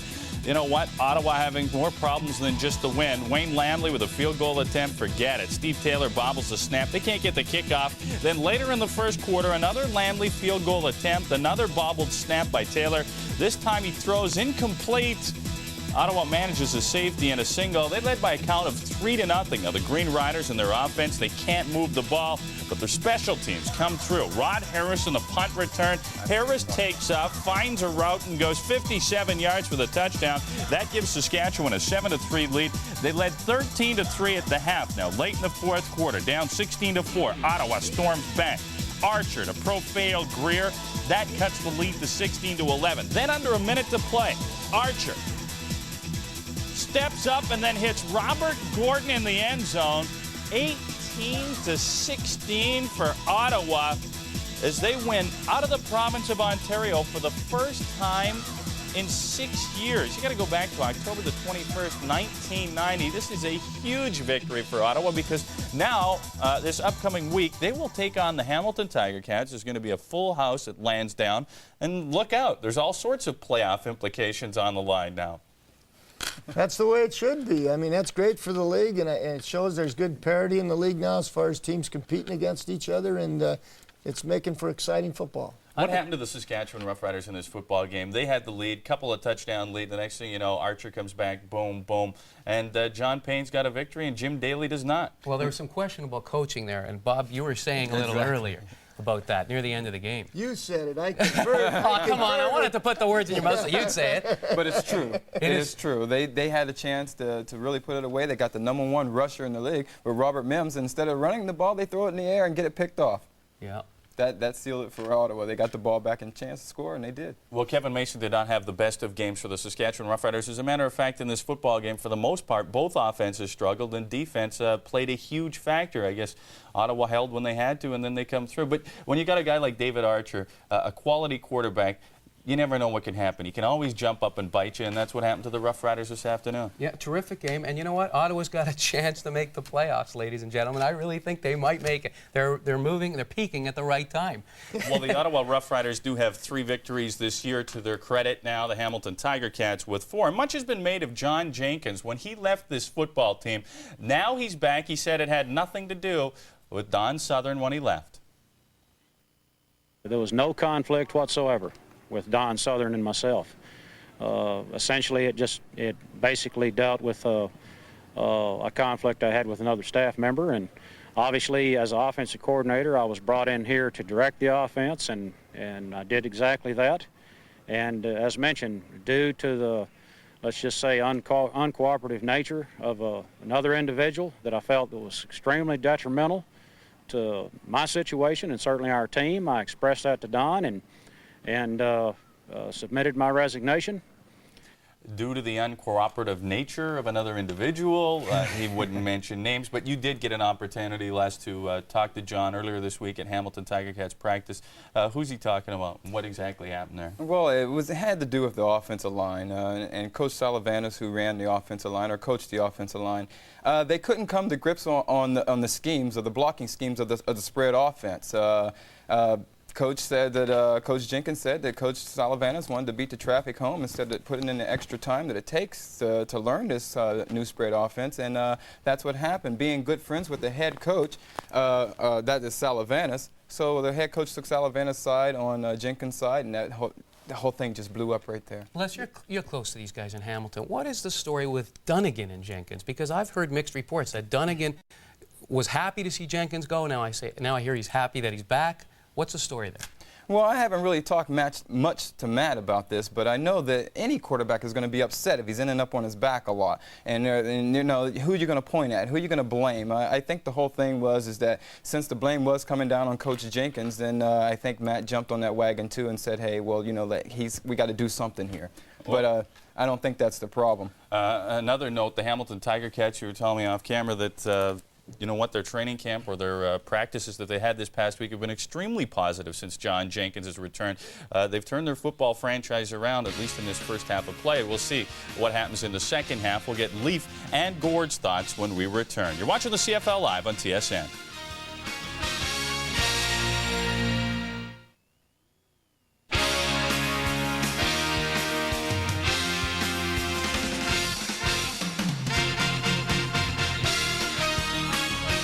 welcome back to our CFL Control Studio. So Mike Kerrigan throws his first touchdown of the season. He goes to Bert Thornton. And the Hamilton Ticats lead by a count of 11-6. For their thoughts, let's return to Hamilton. Here's Leif and Gort. All right, thanks very much, Darren. Well, this shaped up as a pretty defensive battle between two teams that really need to count on their teams when they don't have the football to play well, and that's reflected in the first half statistics, which are brought to you by new Mono Ultra Sealant. Well, just 5 first downs for the Edmonton Eskimos and 108 net yards, 5 turnovers in total in that first half, but the Ticats with the better of the play, thanks in large part to 8 points off Edmonton turnovers. I guess one of the surprising things to me, Gord, when I look at those numbers is the 58 yards rushing by Edmonton. I really thought with the return of Tony Burst that they would not only establish but be able to establish a solid running game. But you know, they have tried, but to Hamilton's credit, that front 7 really has done their job in that first half at shutting down the run. Quickly, how about the top 3 teams in the league this year? Toronto, Calgary, and Edmonton, the top 3 records in the league, all struggling this week. You know what I think it is, Gord? It's what a lot of people have been saying this year, but nobody's really wanted to believe them, that there really is parity in the league. I mean, you look at Ottawa, Saskatchewan, and BC, and yes, they have terrible records and haven't played well, but talk to anybody in the league that knows football, and they say these teams are a lot better than their record, and that is true, and you're seeing it this weekend in some of those wins. One statistic we talked about in the first half, the Ticats are 4-0 when they lead after 30 minutes. They are 0-7 when they trail. Yes, Edmonton fans, big and small, are here today.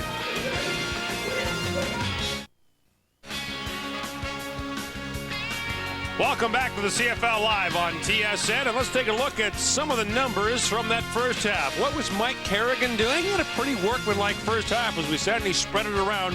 Hey, that's the mark of an offensive coordinator playing football, right? The guy would move the ball around, wouldn't focus on one guy. And Mike Kerrigan overall was 10 of 19 for 103 yards, and the Ticats have a 5-point lead. Well, I think the big thing for Mike Kerrigan, as the same story was true for Cody Ledbetter, you can't beat yourself. And I mean, Mike's played long enough to know that. And as long as his team has the lead, I mean, I think he's got to be a little more daring when field position allows him to be so. But when he's backed up, I think he has to make sure that he doesn't commit a turnover that lets Edmonton back into this game. They played a terrific half of football, but let's see if they can keep it going for another 30 minutes. Mike Kerrigan's almost as excited about playing as he was about watching Northwestern, his old school goal to the Rose Bowl last year. Mike hasn't stopped talking about that, and it was 8 months ago. 11-6, Hamilton leads to open the third quarter. It rained off and on in the first half. It is not raining now, but the wind is blowing strongly from left to right as you look at it on your screen. And Paulus Balliston will send it deep. This is Henry Williams from his 20. The Gizmo had a big return called back in the first half. Here he goes in the second. Just tripped up as he comes across the 50. Actually might have tripped on his own teammate. And the Edmonton Eskimos will have good field position to open the second half.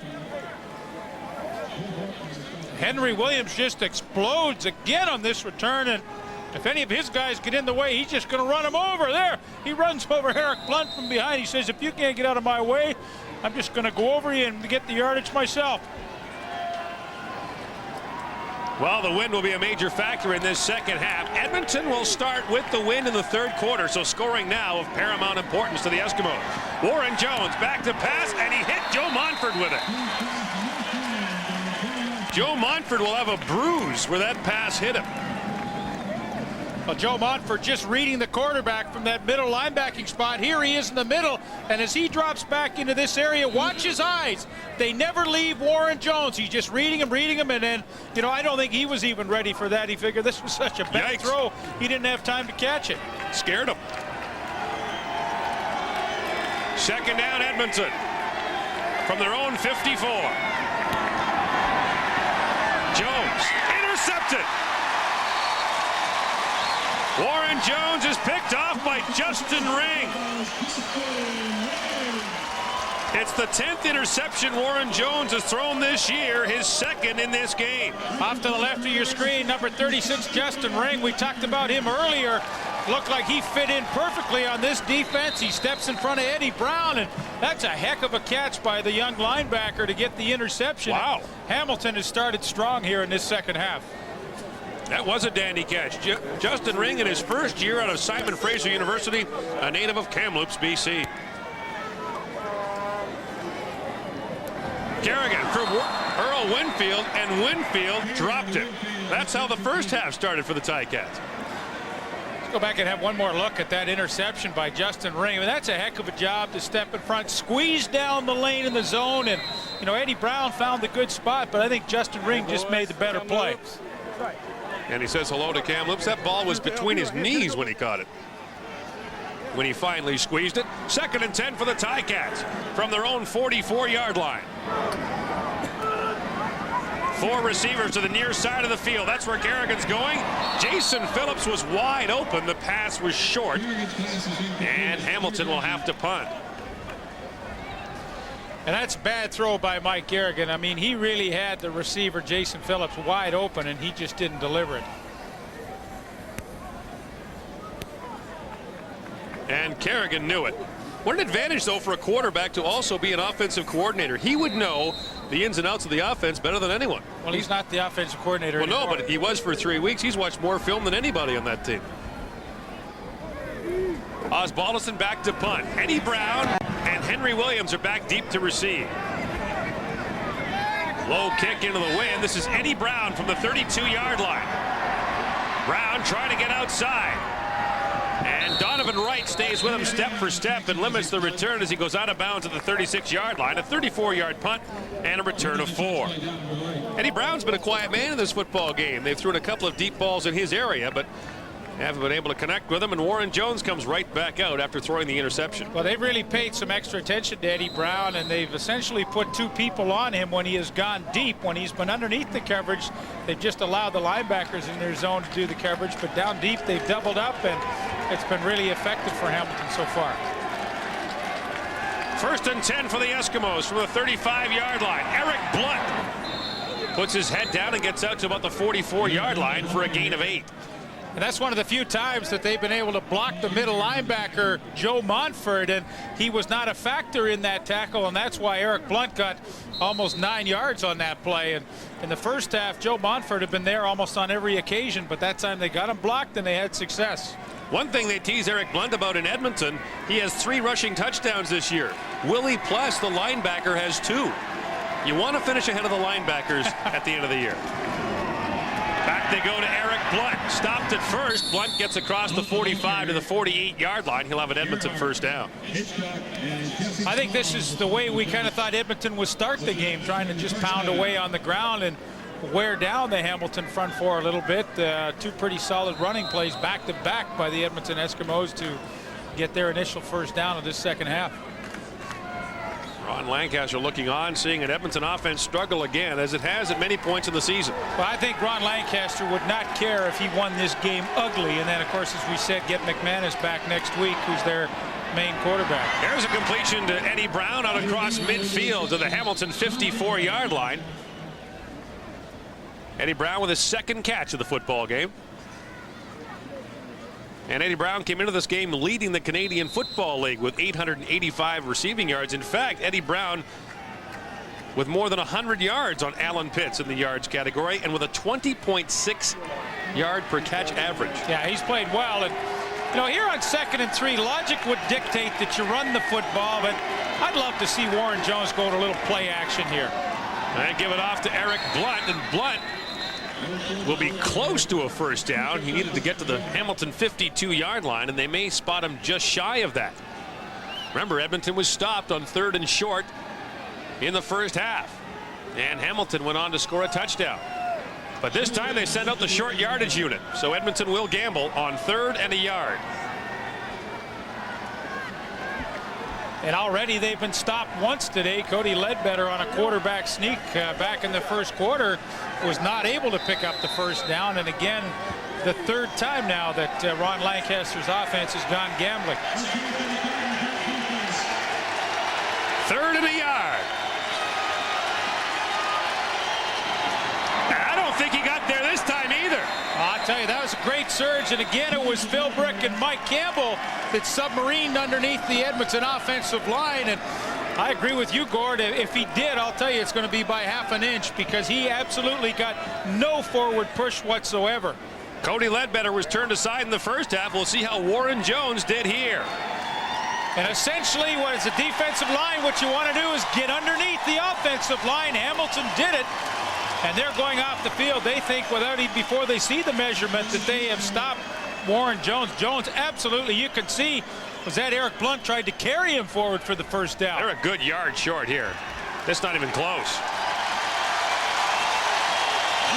Hamilton's defense does it again, forcing the Eskimos to turn it over on a third down conversion for the second time. And the Hamilton crowd gives the Ticat defense a well-deserved round of applause. And you know what? I've always said about a lot of offenses, in fact, most offenses, you're only as good throughout the season as your short yardage offense to allow you to keep drives going. Twice today, Edmonton hasn't made it. First down, Ticats. Kerrigan gets it out for Ted Long, and Long gets into Edmonton territory to the 42-yard line. And the momentum very much in Hamilton's favor right now. Yeah, and I think Mike Kerrigan realizes that. They're going to go to the hurry-up offense, try and keep this momentum going from the turnover. And with the score 11-6, I think here's where Kerrigan can start to take a little bit of a chance. Not worried about the turnover, but I think he really needs to capitalize with a touchdown. And Osbaldiston's already missed a couple of field goals today. Back to the ground. Tyrone Rush bursts across the 40 down to the Edmonton 36-yard line. A gain of 5. And you know, Gord, Mike Kerrigan has a very analytical football mind, and I think he realizes at this stage, about 9 minutes to go in the third quarter, this is a chance for him to give his team an enormous amount of momentum if somehow they can complete this drive. Now Kerrigan has time, has a man, Matt Cody, but it is swatted away from him at the last moment by Glenn Rogers Jr., who had 3 interceptions last year in the game against Hamilton, but there was a flag on the play. Well, that was a heck of a play. I mean, Matt Cody got the inside position, but somehow Glenn Rogers accelerated, dove, and tipped that ball away. Illegal procedure. Hamilton, penalties decline. Third down. Brings up a bit of an interesting case here, Gord, because, you know, it's going to be about a 42, 43-yard field goal attempt. Right. It's into the wind, and, you know, what do? This has been a game of field position. I guess they're going to go for the field goal. I'm not so sure Ozzy's got the length. Well, interesting, too, that Edmonton chose not to take the penalty and perhaps give Hamilton another shot and move them back further 5 yards. So Osbaldiston will try it from the 43-yard line, and that wind is pretty brisk. Yeah, that flag is blowing pretty hard here. I'm not sure he can get it that far. Well, he pounded it, but he missed it to the right. Is Williams going to bring it out? Yes, he is. Williams brings it out. No flag on that first block as he gets out to the 18-yard line. It looked like a clip down around the 5, but there is no call. The Edmonton Eskimos trail by 5 as Paul Osbaldiston misfires for the second straight time. He went to a local bar to watch the game, realized it was blacked out, and drove to Hamilton. Now, do you think this guy likes football, that he after a tough loss last night, would get over here to just watch it and try and do some scouting, file away something that may help him down the road? Ozzy's had a tough day, Paul Osbaldiston. Missed 3 field goals now in the afternoon. Edmonton has it first and 10 at its own 18-yard line. Jones, the out and up, looking deep. Eddie Brown almost had it. It went through the hands of Rob Hitchcock and almost right to Eddie Brown. And again, it was the same kind of pass. Warren Jones, when he throws that deep post, is not putting enough airtime on it. Had he put airtime on it, Eddie Brown was gone, but he's throwing that on a flat line. This should have been picked off again. Now, he puts airtime, that's maybe a touchdown. I don't quite understand it. Warren Jones has been around long enough. Well, it wouldn't have mattered. Second down. Procedure was the call against Edmonton. It wouldn't have mattered, but you know what? I remember Mike Kelly, the offense coordinator of Winnipeg, telling me when Warren Jones went there as a free agent, he said his skill level wasn't as high as we thought it was. And I'm seeing a little bit of example why. I mean, that's a ball that he should be able to throw perfectly, and he didn't. Second and 10, Edmonton. Jones flushed out of the pocket. Oh, he's in trouble now. Gets it to Jim Sandusky, and Sandusky goes tumbling over our cart and should have a first down up around the 34-yard line. That's the second time a wide receiver for Edmonton, in this case Sandusky, previously Tolbert, has caught a pass just sitting on the sidelines when they clear out and the wide receiver just sits there. He made the catch. Jim Sandusky was no slouch last year, 888 yards receiving for an Edmonton offense that had difficulty throwing the football. He retired playing pretty well. I don't think he didn't really want to retire, but Ron Lancaster kind of retired him. The give goes off to Eric Blunt, and not much doing on first down. This Hamilton defense has really done the job. When you think about a team that was worst against the run, they're really doing a good job. I'll tell you what Mike Campbell and Mike Philbrick have done really well is to control the gaps against this running game, and in that manner, Joe Montford, the middle linebacker, here's the middle linebacker Montford, but watch how Campbell and Philbrick just jam up the gaps here, and you know Montford's allowed to come in and freewheel and pick his spot and make the play. I mean, those three guys, the two tackles and the middle linebacker, playing some awesome football today. Blunt has 13 carries for 51 yards. Jones is in trouble again, and he is dropped. Mike Philbrick chased him down along with Jesse Small. Give credit to Gonzalo Floyd for flushing him out of the pocket. And Mike Philbrick celebrates the sack with Jesse Small. Well, you're going to get a good look at what Warren Jones sees and feels right here. All of a sudden now he knows the heat is coming. The chase is on. Campbell misses, but there's some more folks soon to arrive. And there's absolutely no way. All four defensive linemen of Hamilton were in on that sack of Warren Jones. Matt Cody is back deep to receive the punt.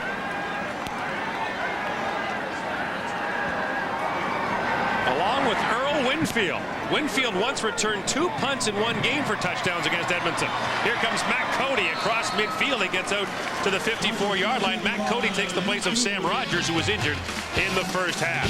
Hamilton continues to lead by 5, 11-6 the score, with 6:19 to play in the third quarter. With 14 yards passing, Mike Kerrigan will go past a Hall of Famer, Bernie Faloney, to become the Ticats' all-time leading passer. What a remarkable accomplishment that would be. Bernie Faloney's still here in the Hamilton area. In fact, he's got a parking spot outside, you were saying. He does. I guess when you're in the Hall of Fame, you get that. Do you have a parking spot? No. But you get preferred parking. I do. Mike Kerrigan looking for it right here. Has a man open, and there it is. Matt Cody makes the catch, and there's the record for Mike Kerrigan. He is now the Ticats' all-time leader in passing yards. Well, that's a heck of an accomplishment for Mike Kerrigan to become the all-time leading passer in Ticat history. There's been some great quarterbacks here. You look at Bernie Faloney, guys like Joe Zuger, Tommy Clements played here, although he didn't play here long. Chuck Ely. But hats off to Mike Kerrigan. That's a terrific accomplishment in his career. And more importantly to him right now, he's got his team in good position. Gives it off to Tyrone Rush. Flags are down, and Rush gets down to the 17-yard line. And you know, Tyrone Rush has been used very effectively today. He hasn't touched the football a lot, but it seems when he has certainly made the most of his opportunity. Edmonton was offside. That penalty will be declined.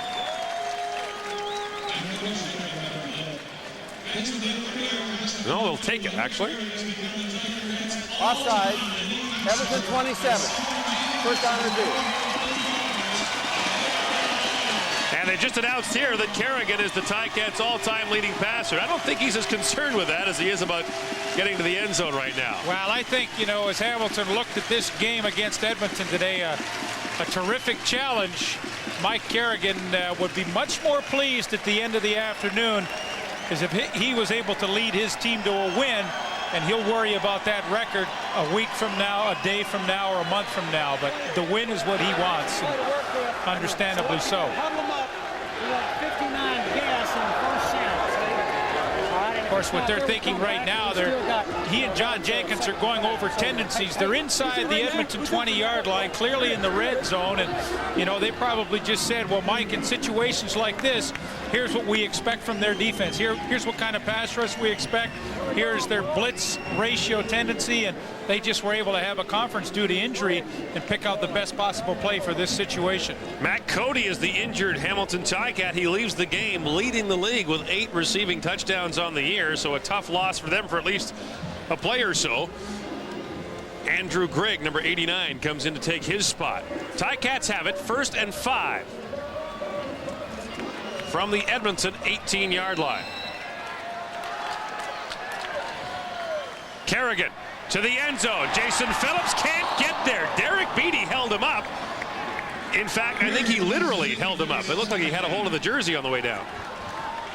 You know what I've been impressed with too, Gord, has been the offensive line of the Ticats. Again, Mike Kerrigan, there's nobody in his face when he throws this football, no pressure, and I think that's pretty much been the case the whole afternoon. Phillips couldn't catch up with it, but you look at the subtle change. Roosevelt Patterson in at left tackle, the big Dwayne Morgan on the other side, and this offensive line to me has looked a lot better today than they have in the last 6 weeks. 2nd and 5. Kerrigan, quick drop, flags are down, completes it to Phillips, and Phillips will have a first down for Hamilton to the 11-yard line, pending the penalty. That's funny what they're going to call, because they're going to call procedure on Hamilton, but Benny Goods, for the last 3 plays, the Edmonton defensive tackle, has really been working the officials. Hamilton 6-7. Second down repeat. I was going to say, Benny Goods has really been working them for holding, and I thought maybe he had induced that call, but it was Roosevelt Patterson on the left side. Here he is. Big fella just moves a little before the snap. Oh, what was that? I'm not so sure. That's kind of a signal to yeah. Can you do that? He didn't have his hand down the ground. I don't think that's a legal procedure. Of course, rules always hasn't been my strong suit. Well, you know what? How about this? Kerrigan gets it away to Tyrone Rush. Can Rush get around the corner? No, he cannot. He slips, and Derek Beatty knocks him down. That was some kind of play, first by Benny Goods to get to Kerrigan, then by Kerrigan to get it away. Well, Benny Goods, we haven't even mentioned his name today, and this is the first time we have. Benny Goods having a heck of a year with 10 sacks. There he is, a defensive tackle. He's off to have a great year, and he just sneaks inside the blocks. Oof. He is there before Kerrigan has a chance, and then he gives it the underhand job. Benny Goods, a CFL All-Star in 94 and 95 with the play that forces Paul Osbaldiston to come on and try a 36-yard field goal. He's missed 3 today. Good on that try. And an important one it is. It gives the Ticats an 8-point lead with 4:01 to play in the 3rd quarter. Paul Osbaldiston puts it through, and the Ticats lead by 8. You're watching the CFL live from Hamilton.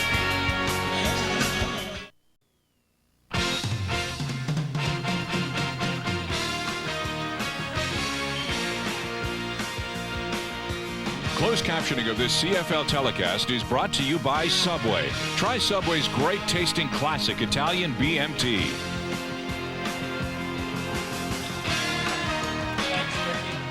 Well, there's 2 quarterbacks, Warren Jones and Cody Ledbetter. Ledbetter has not taken his helmet off since the national anthem. Does that mean Ledbetter's coming back to play, or is Jones just relaxed waiting for this kickoff return? Osbaldiston sends a knuckleball down to the gizmo at the 20. Henry Williams had a good day bringing him back. Here he comes across the 50, across midfield. Henry Williams showing no signs of being out for 11 games. He takes it down to the 42-yard line, a 55-yard kickoff, a return of 53. And I think he's making a pretty strong statement that he wishes he'd been in the lineup a little bit before this game, and that's a pretty hard running there. Breaks a tackle and keeps on going, and well, he's still got the great leg drive for a little man. That's an incredible stat right there.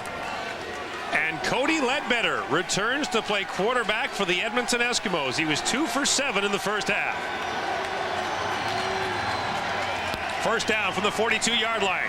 Ledbetter completes it to Darren Flutie, and Flutie is inside the 30 to the 28, his first catch of the day.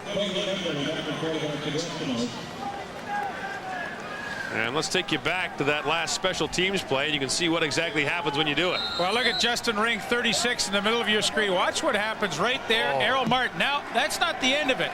Ring's going to get up. Want a little more? I'll give you a little more. Ragdoll. Oh, those special teams. Now I know why I never played on any. 1st and 10. They give it off to Eric Blunt. Blunt on the draw play across the 20 and down to the 17-yard line. What a call on first down. How many times, Gord, can you recall, and you grew up in Edmonton, you watched the Eskimos as a young kid, how many times can you recall a great kickoff return by Henry Williams changing the whole flow of the game? All of a sudden, Edmonton's back into it. The offense is starting to kick into gear.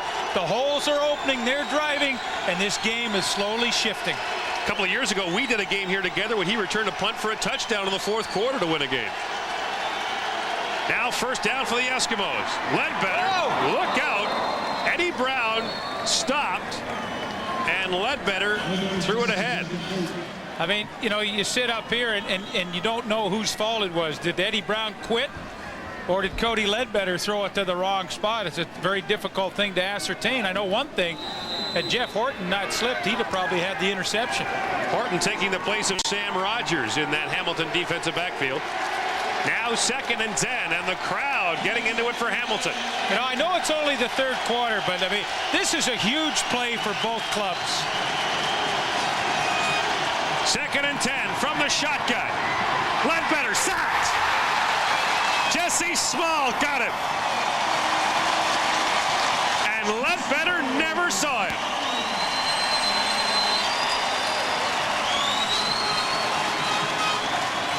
Well, if you ever want to see a serious pass rush, have a look at Jesse Small right here working on Thomas Rahab.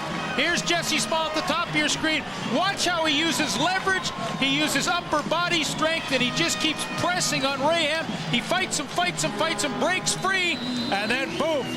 Ledbetter has no idea he's coming, but that is a tremendous combination of upper body strength and great speed. Sean Fleming will try a field goal from 33 yards out. Perfect today thus far. He misses this one to the right, and the Edmonton Eskimos squander the return by Williams and get just one. They trail 14-7. Yeah, that old momentum switch just took a big downward turn as Sean Fleming missed that. And what a hit Cody Ledbetter took on the previous play. He does not see it coming. Those hurt.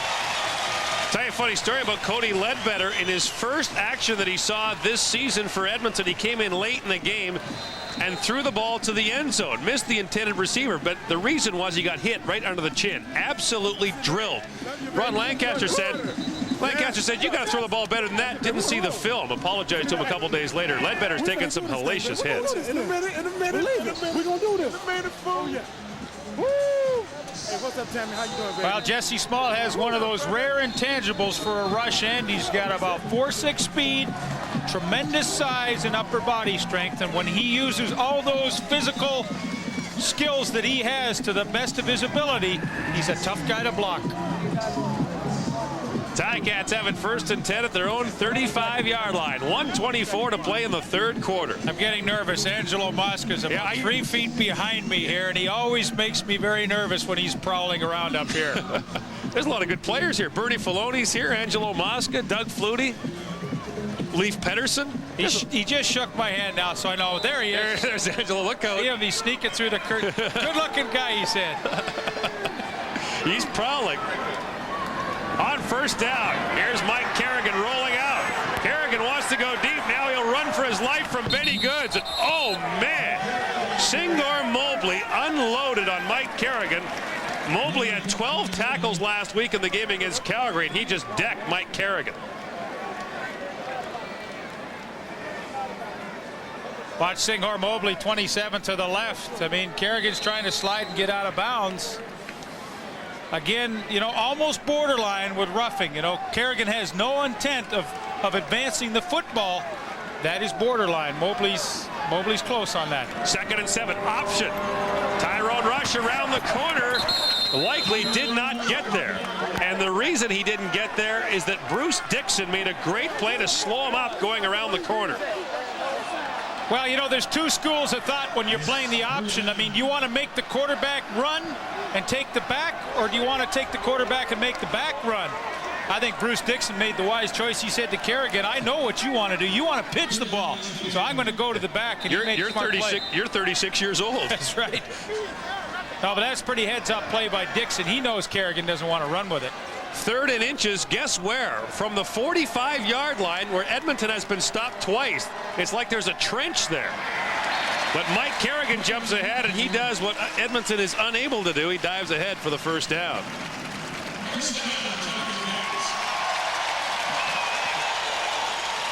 Well, Tyrone Rush picked up by Hamilton from the Montreal Alouettes, and he's made a big difference in this team's running game.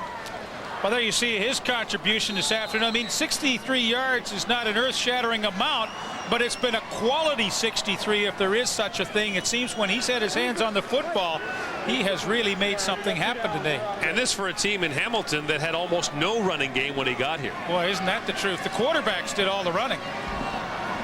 Kerrigan finds Jason Phillips. He's into Edmonton territory to the 52-yard line. Another Hamilton first down.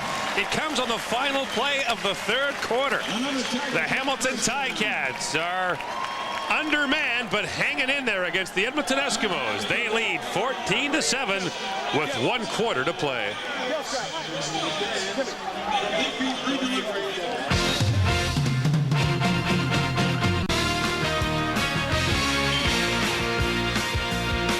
CFL Live at the Quarter, brought to you by Gillette's $250,000 Triple Play Challenge at a retailer near you.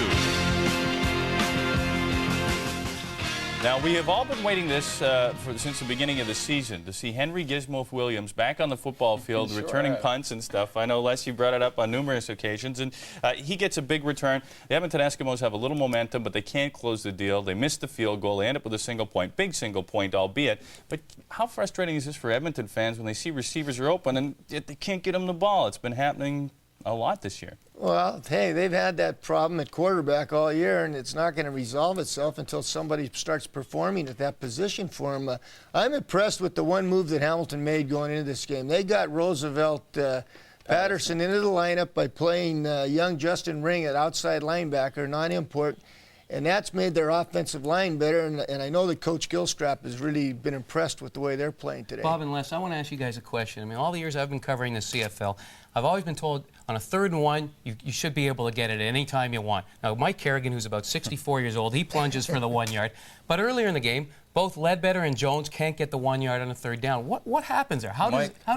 Michael Philbrick, that's the one name you have to say, is Mike Philbrick just filled those holes tremendously. He got up underneath the center like Leaf had said, and he just stuffed everything. I mean, that defensive line for Hamilton is playing really well. Yeah. You know, another point, too, is that Leo Groenewegen isn't their starting center, and he's not used to playing there, and Philbrick got under him. If that's Canop, they probably would have got their yard. Yeah. Well, the Edmonton Eskimos are down by a touchdown. It's 14-7, but hey, we still have 15 more minutes of football to go. Let's return to Ivor Wynn. Here is Gord Miller and Leif Pettersson. All right, thanks very much, Darren. And our thanks to the panel for their pithy observations in the 3rd quarter. We open the 4th. The Ticats have the football. 1st and 10 from the Edmonton 52-yard line. And the Ticat dancers are still dancing, so they'll need to leave the field. They are not leaving till they finish their number. That's right. It's like, kind of like the Stanford marching band, right? They're not leaving till they're done. We're not finished. Wait. 1st and 10. Kerrigan has time, has a man. Matt Cody, what a catch! Cody down to the 22-yard line. Matt Cody shaken up earlier, comes back and makes the catch. A 30-yard gain. You're going to get a great look at a post corner move by Matt Cody. Step to the inside just enough to freeze Derek Beattie, and he's got lots of room. Kerrigan laid it in there perfectly. Give Hamilton credit. You know, they have been making some key plays. I know they're only ahead by 7, but they have made far more many plays in this game than Edmonton has. 1st and 10. Kerrigan out to that wide side out, and Jason Phillips can't haul it in. That didn't come out quite right, did it? That's okay. I know what you meant. Here are the 3rd quarter stats brought to you by new Mono Ultra Sealant, the best sealant for all your caulking needs. Well, the Ticats 222 net yards to 155, but the number that stands out to me, 5 turnovers by the Edmonton Eskimos, 2 on downs. And the 222 net yards for Hamilton clearly, I think, is somewhat of a vindication for John Jenkins and his return, that this team has looked a heck of a lot better today on offense than they did in the last few weeks. 1st down for the 22. Kerrigan looking for Cody. Can't hang on at the goal line. Glenn Rogers was there just as the ball got there and might have got a piece of it. And that's just terrific anticipation by Rogers. That wasn't the man he was covering, but again, as so many players have done today, Rob Hitchcock, for example, has reacted when the football is in the air. I mean, here is Cody right here, and as he goes, you're going to see Rogers come from this side and actually make the play. I mean, this you don't teach. Rogers just anticipated and knocked it right out of Cody's hands when he had it. Now Paulus Baldiston will try the field goal, and Rogers will try to get a piece of this. From the 29-yard line, Osbaldiston puts it up and good. Big field goal for Hamilton. Gives the Ticats a 10-point lead. And oh, to the Edmonton Eskimos' regret going down to Hamilton territory and coming away with just 1 point. The Ticats lead at 17-7. You're watching the CFL live from Hamilton. Next up for the Edmonton Eskimos and us, the Eskimos take on the Blue Bombers from the Winnipeg Stadium Friday at 8:30 Eastern, 5:30 Pacific time. By the way, if you're tuning in to see NFL Prime Time tonight, it has been preempted by this football game. We've got live NFL action coming up later on tonight at 9 Eastern. It's the Bucks and the Broncos coming up at 9 Eastern, 6 Pacific. 1st and 10, the Eskimos open from their 35-yard line, trailing by 10. Cody Ledbetter back at the controls, and that pass is incomplete, looking for Darren Flutie. And a correction on that start time for the NFL game at 8 Eastern, 5 Pacific. My apologies to the Bucks, the Broncos, and their many fans.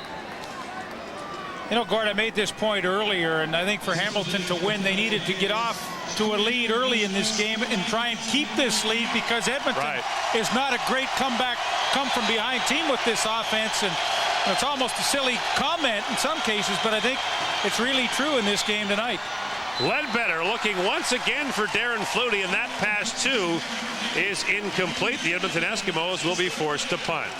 You know, I think if Hamilton was behind by 10, to expect them to come back would be a little more difficult than for them to try to hold the lead. And again, good coverage. Gary Lewis downfield, the ball thrown really not on the mark, and neither Warren Jones or Cody Ledbetter has ever been able to get comfortable in this football game tonight. Now look at it from the Hamilton Ticats perspective. They're 4-7. If they win this game, they go to 5-7 on the year. They're getting some of their people back on defense. What if Matt Dunnigan comes back with 4 games left? This could be, again, a team that could go a long way. Yeah, I think that's a big if, though. We really have no idea what the status is of Matt Dunnigan right now. Daryl Sampson picks up that punt, but it looked like Bruce Dixon might have been within 5 yards. No yards likely to call against the Edmonton Eskimos. The Ticats will once again enjoy good field position. You know, that is such a tough call. There's Matt Dunnigan right there. Very iffy, as a week-to-week, day-to-day kind of thing. And nobody knows what will happen with him later on in the season. If I was a betting man, I say he's not coming back. I think he will. I think Dunnigan will come back before the end of the season. What's your allowance each week? Well, let's see. The paper. I'd be willing to try and take it. A couple of houses dropped the papers on my paper route, so I'm down a little bit this week. It's to talk to Dunnigan earlier this week. And he's not ruling it out. I think, you know, the doctors are clearly going to make an indication to him and a recommendation, but I still have a feeling that if Dunnigan feels that he's close, he'll play. You know, Gord, I saw Matt do an interview a few weeks ago. In fact, I think it was on TSN, and I'm certainly not a neurologist or an expert. I really felt like his speech was slower and everything was just a little slower for Matt. Now, I know when he's doing interviews sometimes he's really low-key, and that sometimes is his nature, but to me he didn't seem right. And that's a purely unprofessional analysis, because I don't know. I felt that. Well, I'll tell you what, Larry Ruck gets in there quickly on Tyrone Rush. By the way, after the penalty, the net on that punt was 12 yards. So Edmonton had a net of 1 earlier and 12 here. But that time, Larry Ruck sticks Tyrone Rush. And how close is this game to the game that Edmonton played last week against Calgary? The Stampeders had them down. The defense had to hold them in drive after drive and hope the offense could pull it out. 2nd down, Kerrigan, long, wide field out, gets it there to Jason Phillips, who beats the first man. And Phillips gets down to the Edmonton 19-yard line. Jason Phillips ran right around Derek Beatty. The gain is 25 yards.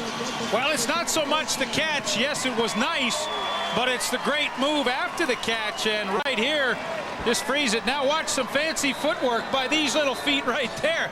It absolutely freezes Beatty. He goes one way and Phillips is off and running the other. That's a heck of a move in the open field. Now first down for the Ticats from the 20. Kerrigan is under pressure and he is sacked immediately. You know what, Gord, I'll have to check with David Moyer, our statistician. I think that's the first sack of the afternoon for Edmonton, and it is. And they came into this game leading with 50 against a team that given up 47. You don't think the Hamilton offensive line's done a nice job today? They sure have. Willie Pless with his 5th sack of the year. It's a loss of 4 for the Ticats. Yeah, to Kerrigan's credit, though, I mean, no chances of throwing it up. I mean, you have to take the sack in this situation and not take a gamble with an interception. 2nd and 15 from the 25. Underneath, they go for Tyrone Rush. Gets away from Singor Mobley. Rush still going, spins his way down to the 16-yard line, well short of a first down, but makes the field goal triumph coming from Paul Osbaldiston much easier. Tyrone Rush has really made an impact in this game, and the yardage won't reflect it. If someone looked at the box score tomorrow, they'd say, ho hum, you know, just a so-so day. But it seems like every run he has made, or catch and run he has made, he's broken 3 or 4 tackles, bounced off people, and I'll tell you what, he has been a fan favorite here this afternoon at Ivor Wind. This for a 13-point lead.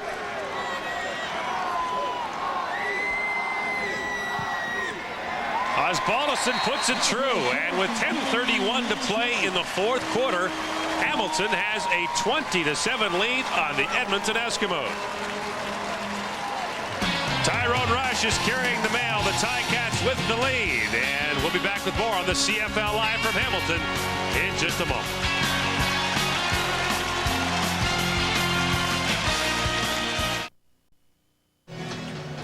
This is Edmonton's defense, but Leaf, we got to get the eraser out here.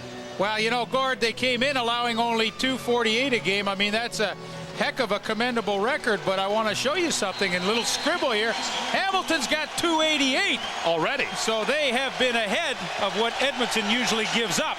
And they've allowed only 1 quarterback sack. 1st and 10 for the Eskimos from their 35. Ledbetter looking for Darren Flutie. You've talked about this before with young quarterbacks, about tunnel vision, locking in on one guy, and it looks like Ledbetter's locking in on Darren Flutie.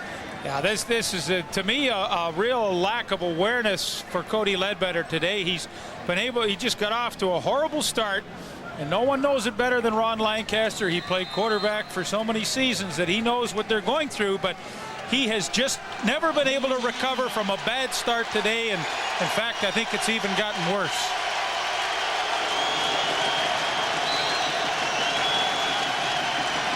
From the shotgun, Ledbetter guns it and finds Flutie.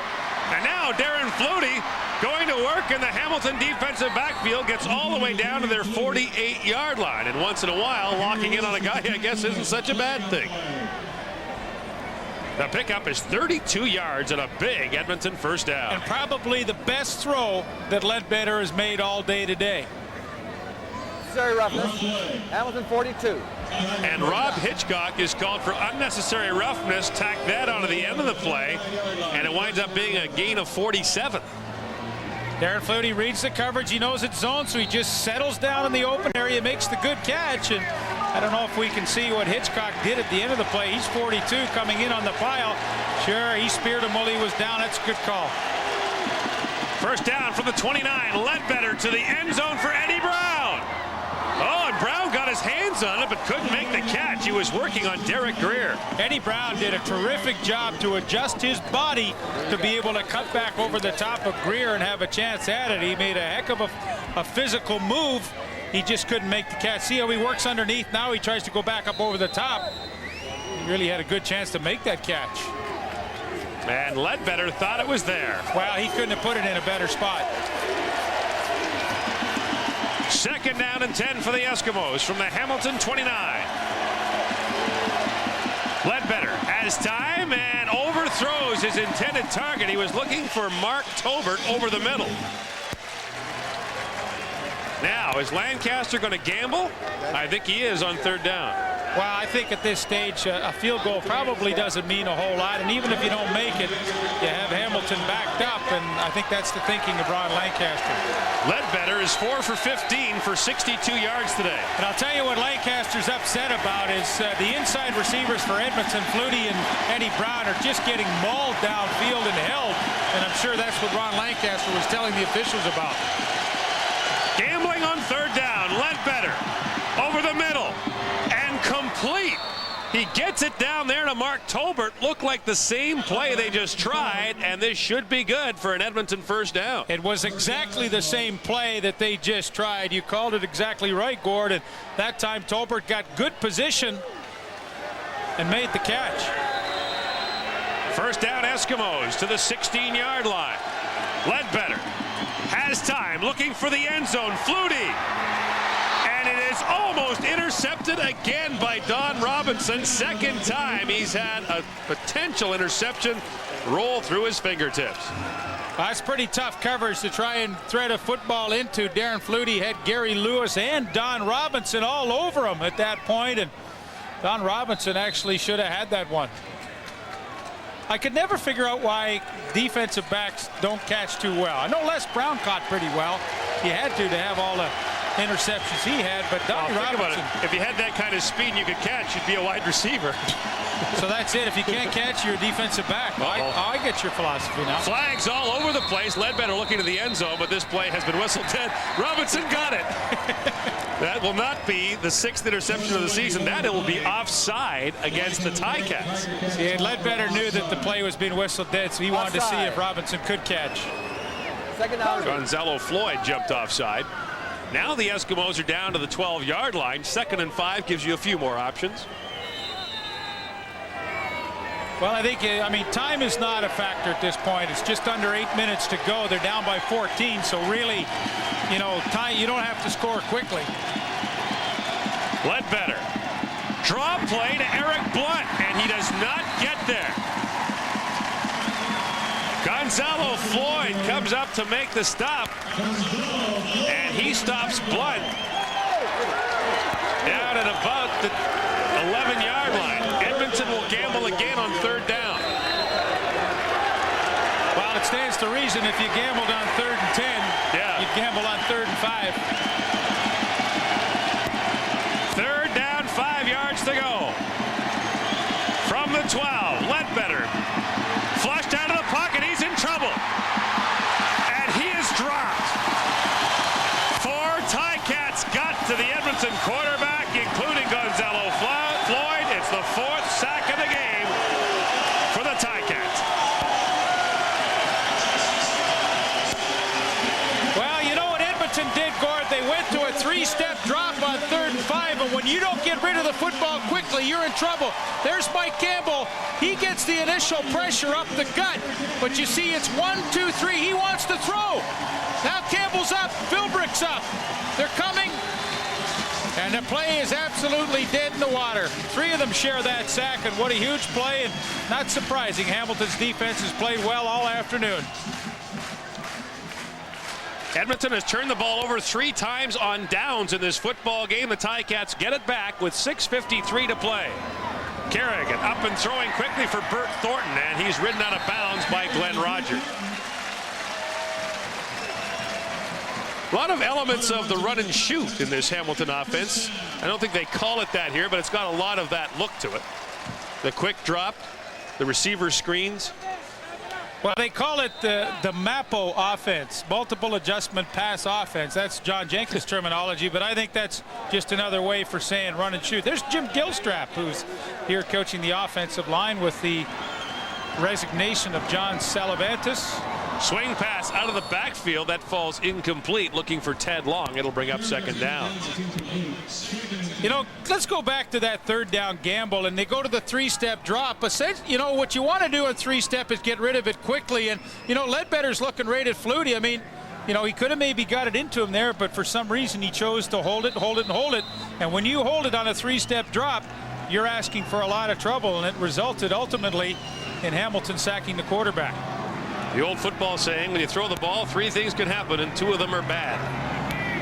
Now on second down, Kerrigan's going to throw it over the middle for Matt Cody. Gets it on the second try. And Matt Cody into Edmonton territory at the 50-yard line. Malcolm Frank makes the catch.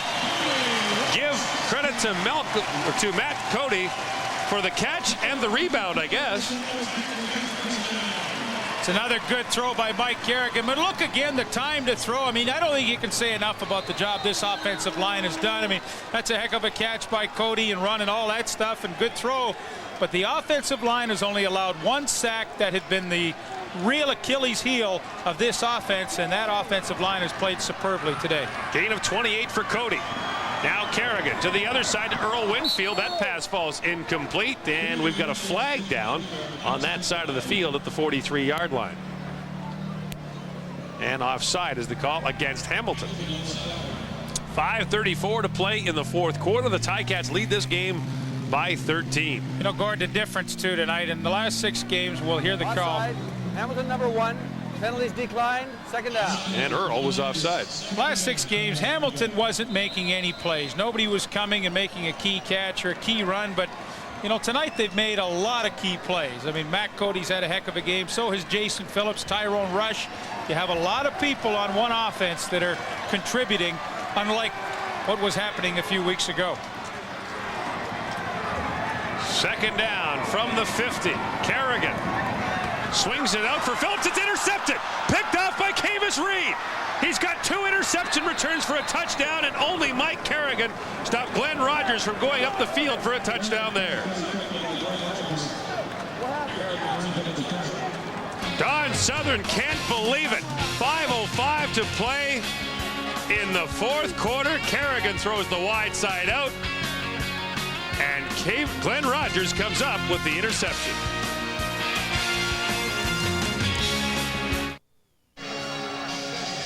Glenn Rogers Jr. has his 6th interception of the year. He ties teammate Kavis Reed for the league lead, and he returned that one 27 yards to give the Edmonton Eskimos a first down at the 33-yard line. 5:03 to play in the fourth quarter. And it's Warren Jones in at quarterback. Jones back in for Edmonton, under pressure, and looking for Eric Blunt. The pass falls incomplete. Well, one thing we know about tonight's game is Ron Lancaster has absolutely no reluctance in changing quarterbacks and at any time. The irony is that as a quarterback himself, Lancaster would refuse to come out of games. And that's true. And I think there's a lot of difference between Ron Lancaster and Warren Jones and Cody Ledbetter. When you've thrown for 50,000 yards, you can do whatever you want. That's right. I can't believe you said that. Second down. And that pass is almost picked off. Gerhardt knocks it down. And Ledbetter back in the game. So maybe they'll alternate plays. And now, was it Jones coming back in for third down? I've never seen this. Jones plays first down. Ledbetter plays second. I've never seen a team shuttle in plays with the quarterbacks. I've seen it all myself now. I mean, I can see if you're running the wishbone option and you keep losing them. 4:22 to go. It's Jones. It's an odd number down, so it must be Jones. Third down gamble. Jones has time. Not anymore. He is hammered down. Fumbles. The ball picked up by Mike Campbell with 4:07 left to go. Warren Jones just ran out of time.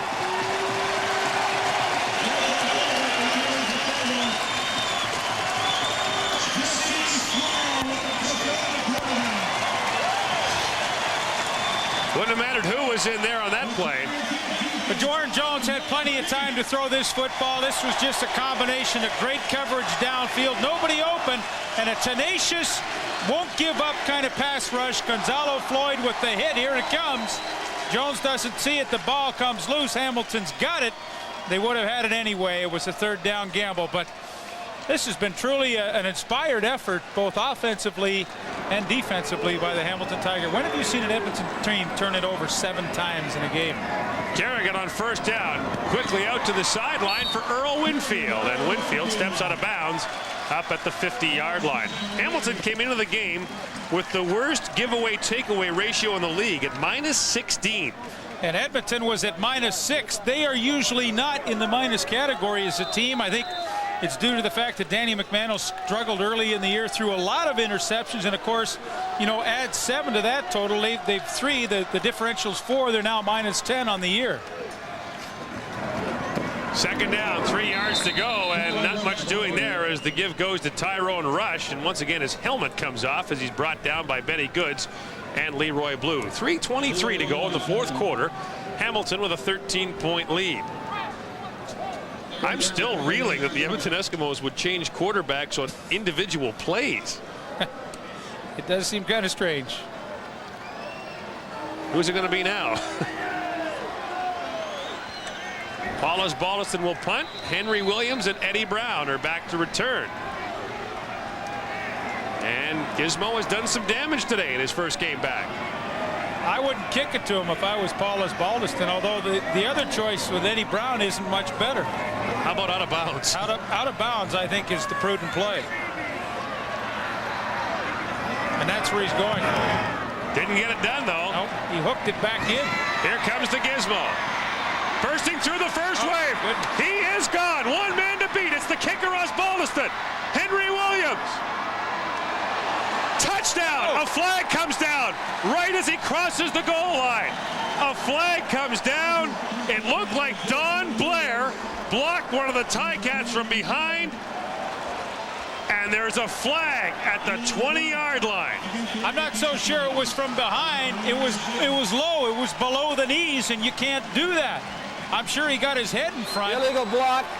Edmonton number 20. It is Blair. First You're right. down. It's an illegal block. We've hit the 3-minute warning.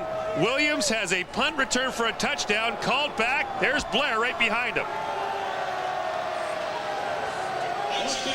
Clear as day. We've hit the 3-minute warning. The Edmonton Eskimos have good field position, but they don't have the touchdown. Henry Williams would have had an 88-yard punt return for a touchdown, but Williams, who has taken 23 back in his career and has had almost as many called back, has this one brought back. Yeah, and you and I were saying at commercial, we don't really think Andrew Grigg might have caught him anyway, but There's Blair right here's there. Don Blair right here, and you know, watch his head. His head gets below the legs of Andrew Grigg. It's not that he clipped him, it's that he went down below the waist. And you can't block below the waist, and he gets called. Wow. Yeah, that's a big one. First down, Edmonton from the 28-yard line. It's Cody Ledbetter. Looking for Eddie Brown. It falls incomplete. 2:34 to play. And Ledbetter will stay in for now. Yeah, Derek Greer, I really feel he's the best one-on-one cover defensive back that Hamilton has. And, you know, against Eddie Brown, he just gets the right arm in underneath and had good position underneath to make that play. Second down from the 28.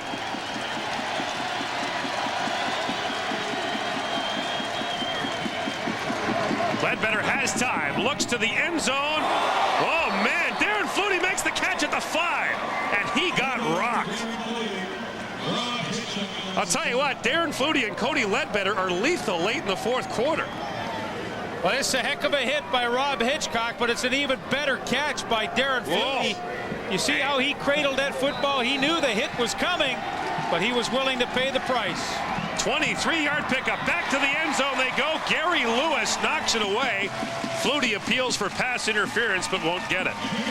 When you're a defensive back and you're in a chase situation, as Gary Lewis was, here's Gary Lewis. Watch what he's going to do. As soon as Flutie looks, he turns and looks. He didn't turn, but when he saw it, he did the smart thing. He got his helmet in the way. That's right. Just the way he planned to do it. When in doubt, use your helmet. That's right. Second and goal from the 5. Ledbetter. They wanted that 3-step drop again. Not there. Now he throws it to the end zone. Burst touchdown. Boy, it looked like nothing was there for Cody Ledbetter, but he got it away to Tony Burst, who has his second touchdown catch of the year. And Cody Ledbetter has his second touchdown throw in his career. Both have come with less than 3 minutes left in the fourth quarter. And Ledbetter bought himself a lot of extra time when the three-step drop and nothing was there. He rolled out, and Tony Burse actually ran an out and up on Justin Ring and makes a nice catch at the end of this play. But wow, Cody Ledbetter able to slide out of the pocket and have an extra few precious seconds and allow Burse to get open. Now Fleming for the point after to pull Edmonton within 6. Well, now 2:14 to play in the fourth quarter. And if Cody Ledbetter leads the Eskimos to another late fourth quarter comeback, he'll be some kind of folk hero in Edmonton. I mean, how badly can you play for 3 quarters and still win the game? Well, I guess when you're only 13 behind, I mean, you know, you always got a chance to win. And regardless of how poorly he has played today, they made a big play there to get the touchdown. And now if his defense plays up to their billing as the #1 defense in the league, he should probably get another opportunity. Think back to last week against the Calgary Stampeders. He was 4 for 5 on the last drive against the Stamps. Before that, he'd been 3 for 15. You know, Gord, it's funny how players react and how they perform. Sometimes guys play better when there's an enormous sense of urgency. And, you know, I have to think that maybe Ledbetter's one of those kind of guys that when the pressure's on and there's no time remaining to do it later, he's a guy that can do it now. Told the story last week, but Ledbetter's first pass in college was intercepted and returned for a touchdown. It was the CNN play of the day. Well, Hamilton anticipated an onside kick. They had 10 men up. But the kick does bounce short to Andrew Grigg, who will just slide down at the 35-yard line. Crowd calling for a late hit as Grigg simply slid down and Singor Mobley jumped all over him. So the Ticats have it with 2:08 to play in the fourth quarter. A couple of first downs should be able to put the game out of reach. But Edmonton took the ball 4 plays, 28 yards in just 32 seconds. But think about it. All of that came after a punt return for a touchdown was called back for a penalty. Yeah, but regardless of that, it was still the punt return that set up that touchdown. And Henry Williams has really, this afternoon or this evening, consistently given his team an opportunity to score with his tremendous returns. Now when Shalon Baker's ready to come back, Williams will have a case to be there in the lineup somewhere. Baker was second in the league in punt returns coming into this week. And not much doing there for Tyrone Rush. As you might expect, the Edmonton defense is led by Larry Ruck and Willie Pless, who combined to make the stop. 2:04 to play. And it's going to be probably one of the longest 2 minutes of Don Southern's season. And he has a chance to win this game and snap a horrendous losing streak. But this clock is going to go as slow as he's ever seen it go. Now Dave Ewell watches Tyron off, and he'll head over to the sidelines to talk to the timekeeper. Did they start it too soon? Start it too late? The main clock reset to the time it was to start. I think it was 2:08. Yeah, 2:08 is right. It did not start. Ah, that's the problem. They didn't start the 20-second clock. Now we have 20:80 left. Now 2:08. Edmonton will be happy with that. I was going to say that. Ron Lancaster has been accused of getting breaks from the timekeepers in his career, but 20:80 would be the all-timer. But we're not in Saskatchewan when he was playing. Now, you played with him in Saskatchewan. He was unbelievable in the 2-minute drill. Oh, he was awesome. You know, he used to, I never played with a quarterback that could accomplish and get off more plays in a shorter period of time than Ron Lancaster could. And I haven't seen anybody yet that could come close to him in that particular situation. Tom Wilkinson was very, very good at it too, but I think Ron Lancaster, to me, was the best. Clock running. 2nd and 6, Kerrigan to throw. Looking over the middle, Matt Cody has it. Big catch by Matt Cody into Edmonton territory at the 48-yard line. Matt Cody was wide open. The safety man, Trent Brown, made the stop. Take a look at this. The offensive line again. Look at Kerrigan. Nobody in his face. An opportunity to step up on that front foot without somebody hanging around your head and deliver a strike to Cody. If Hamilton wins this game, the offensive line should get all the kudos because they have really made the difference. 22-yard gain for Matt Cody, and what a big one it was. Clock running at 1:30. Kerrigan running the option to Tyrone Rush. Look out. Malcolm Frank got up in his face immediately and stopped him for the loss. Edmonton may elect to use its timeout here. to stop the clock with 1:25 to go. The Eskimos have been their own worst enemies in many respects with 7 turnovers. But Mike Kerrigan has taken over from Bernie Filoni as the Ticats' all-time leading passer.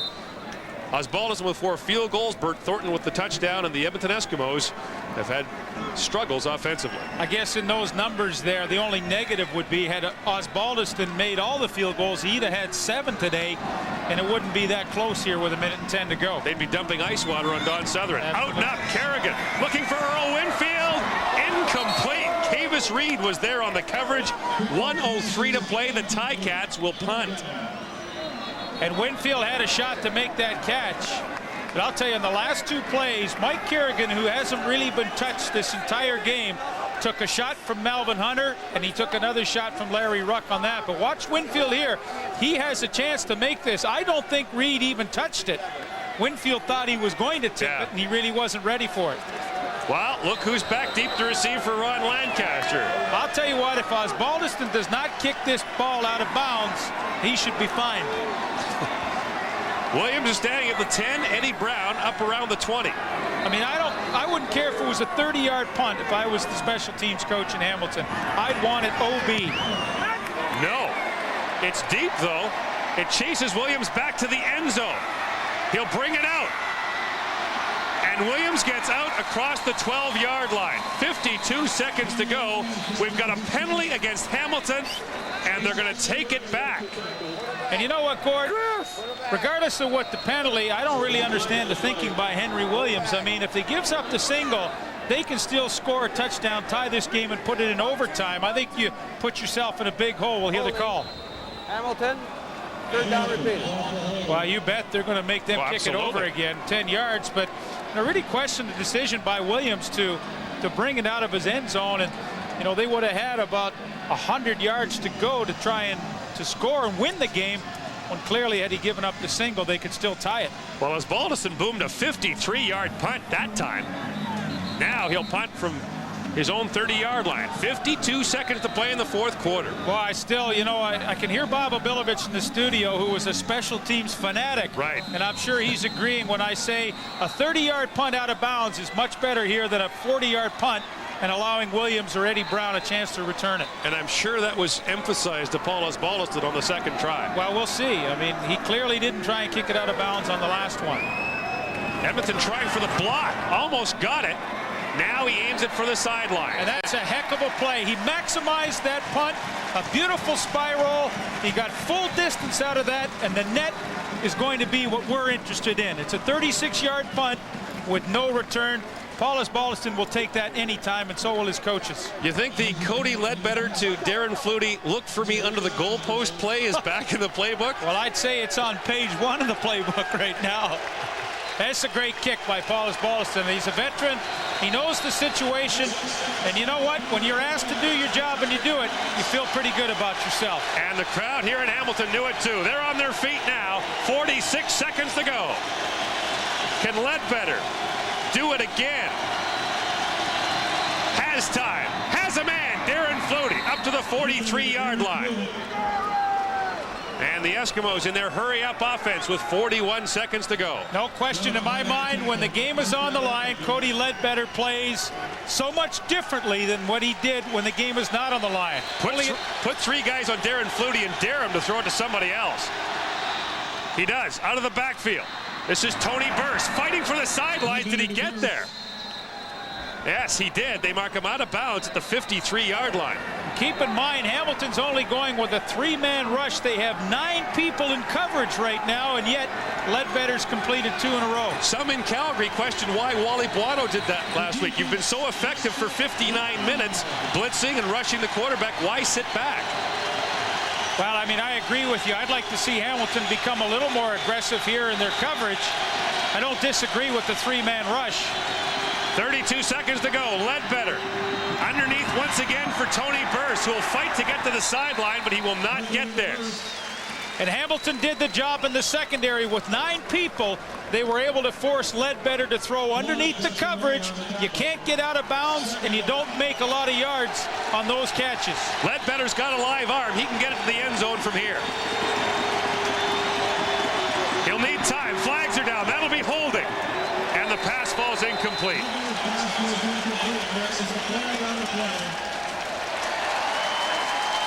Flag comes down, and Chris Morris looks like he'll be flagged. He was injured earlier. He's back in the football game. And that's a bitter pill to swallow when you get a holding penalty against a three-man rush. Holding, Edmonton number 55. Second down repeat. And they actually call it on Thomas Rayam on the other side. I don't think they meant that. I think it was clearly Chris Morris at the top of the screen, but the end result is Edmonton's dug themselves in a deep hole with 15 seconds to go. Time for how many plays here? 2? If it was Lancaster, it would be 4. Well, it's only 2 because they got to go deeper. 15 seconds to play. Three-man rush by Hamilton. Ledbetter hucking it high. It's a dying quail. Hitchcock missed it. 8 seconds to go. That ball almost went end over end. I think Mike Kerrigan's going to feel pretty good about himself if they get this win. He's done everything right and really nothing wrong in this game. Yeah, look at Southern. Get back. Get back. I'll tell you what, when they snap this ball, there'll be about 4 or 5 guys they won't even see in the film when they see that high angle shot tomorrow. They're out by the cars in the parking lot.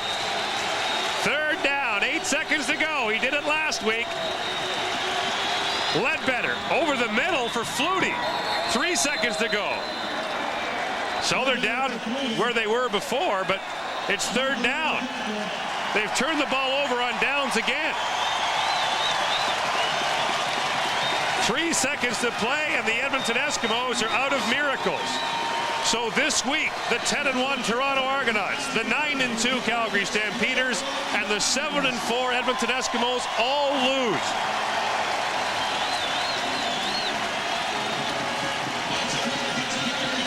And to the delight of this Hamilton crowd, who sat through rain, a tough first half for their team when they struggled offensively. And the hero is the guy who 10 years ago was the Grey Cup MVP against Edmonton. And a lot's happened between now and then. Well, as I said, you know, it wasn't a game for the record books for Kerrigan, other than that he's become the all-time passer, but not in his individual performance today. But it was a clean performance in that the offense didn't beat themselves and the defense played spectacular football. And Hamilton deserving, very, very deserving of this victory and snapped their 6-game skid. That long walk in the wilderness is finally over. It took them nearly 2 months between victories, but Don Southern and Ron Lancaster, 2 Hall of Fame players, shake hands. Time now for the Radically Canadian Players of the Game, brought to you by Corral. On offense, well, it was Mike Kerrigan. Not much question that the guy who makes his first start of the year, coming back from being the offensive coordinator and a guy who was retired earlier this year, Kerrigan gets the job done. And defensively, Jesse Small, yeah, he's got something to celebrate, although it's an unusual way to celebrate it. 5 quarterback sacks by the Hamilton Ticats on a team that doesn't give them up easily. And the Hamilton Ticats has 2 coaches who came out of retirement talking over, beat Edmonton 2014.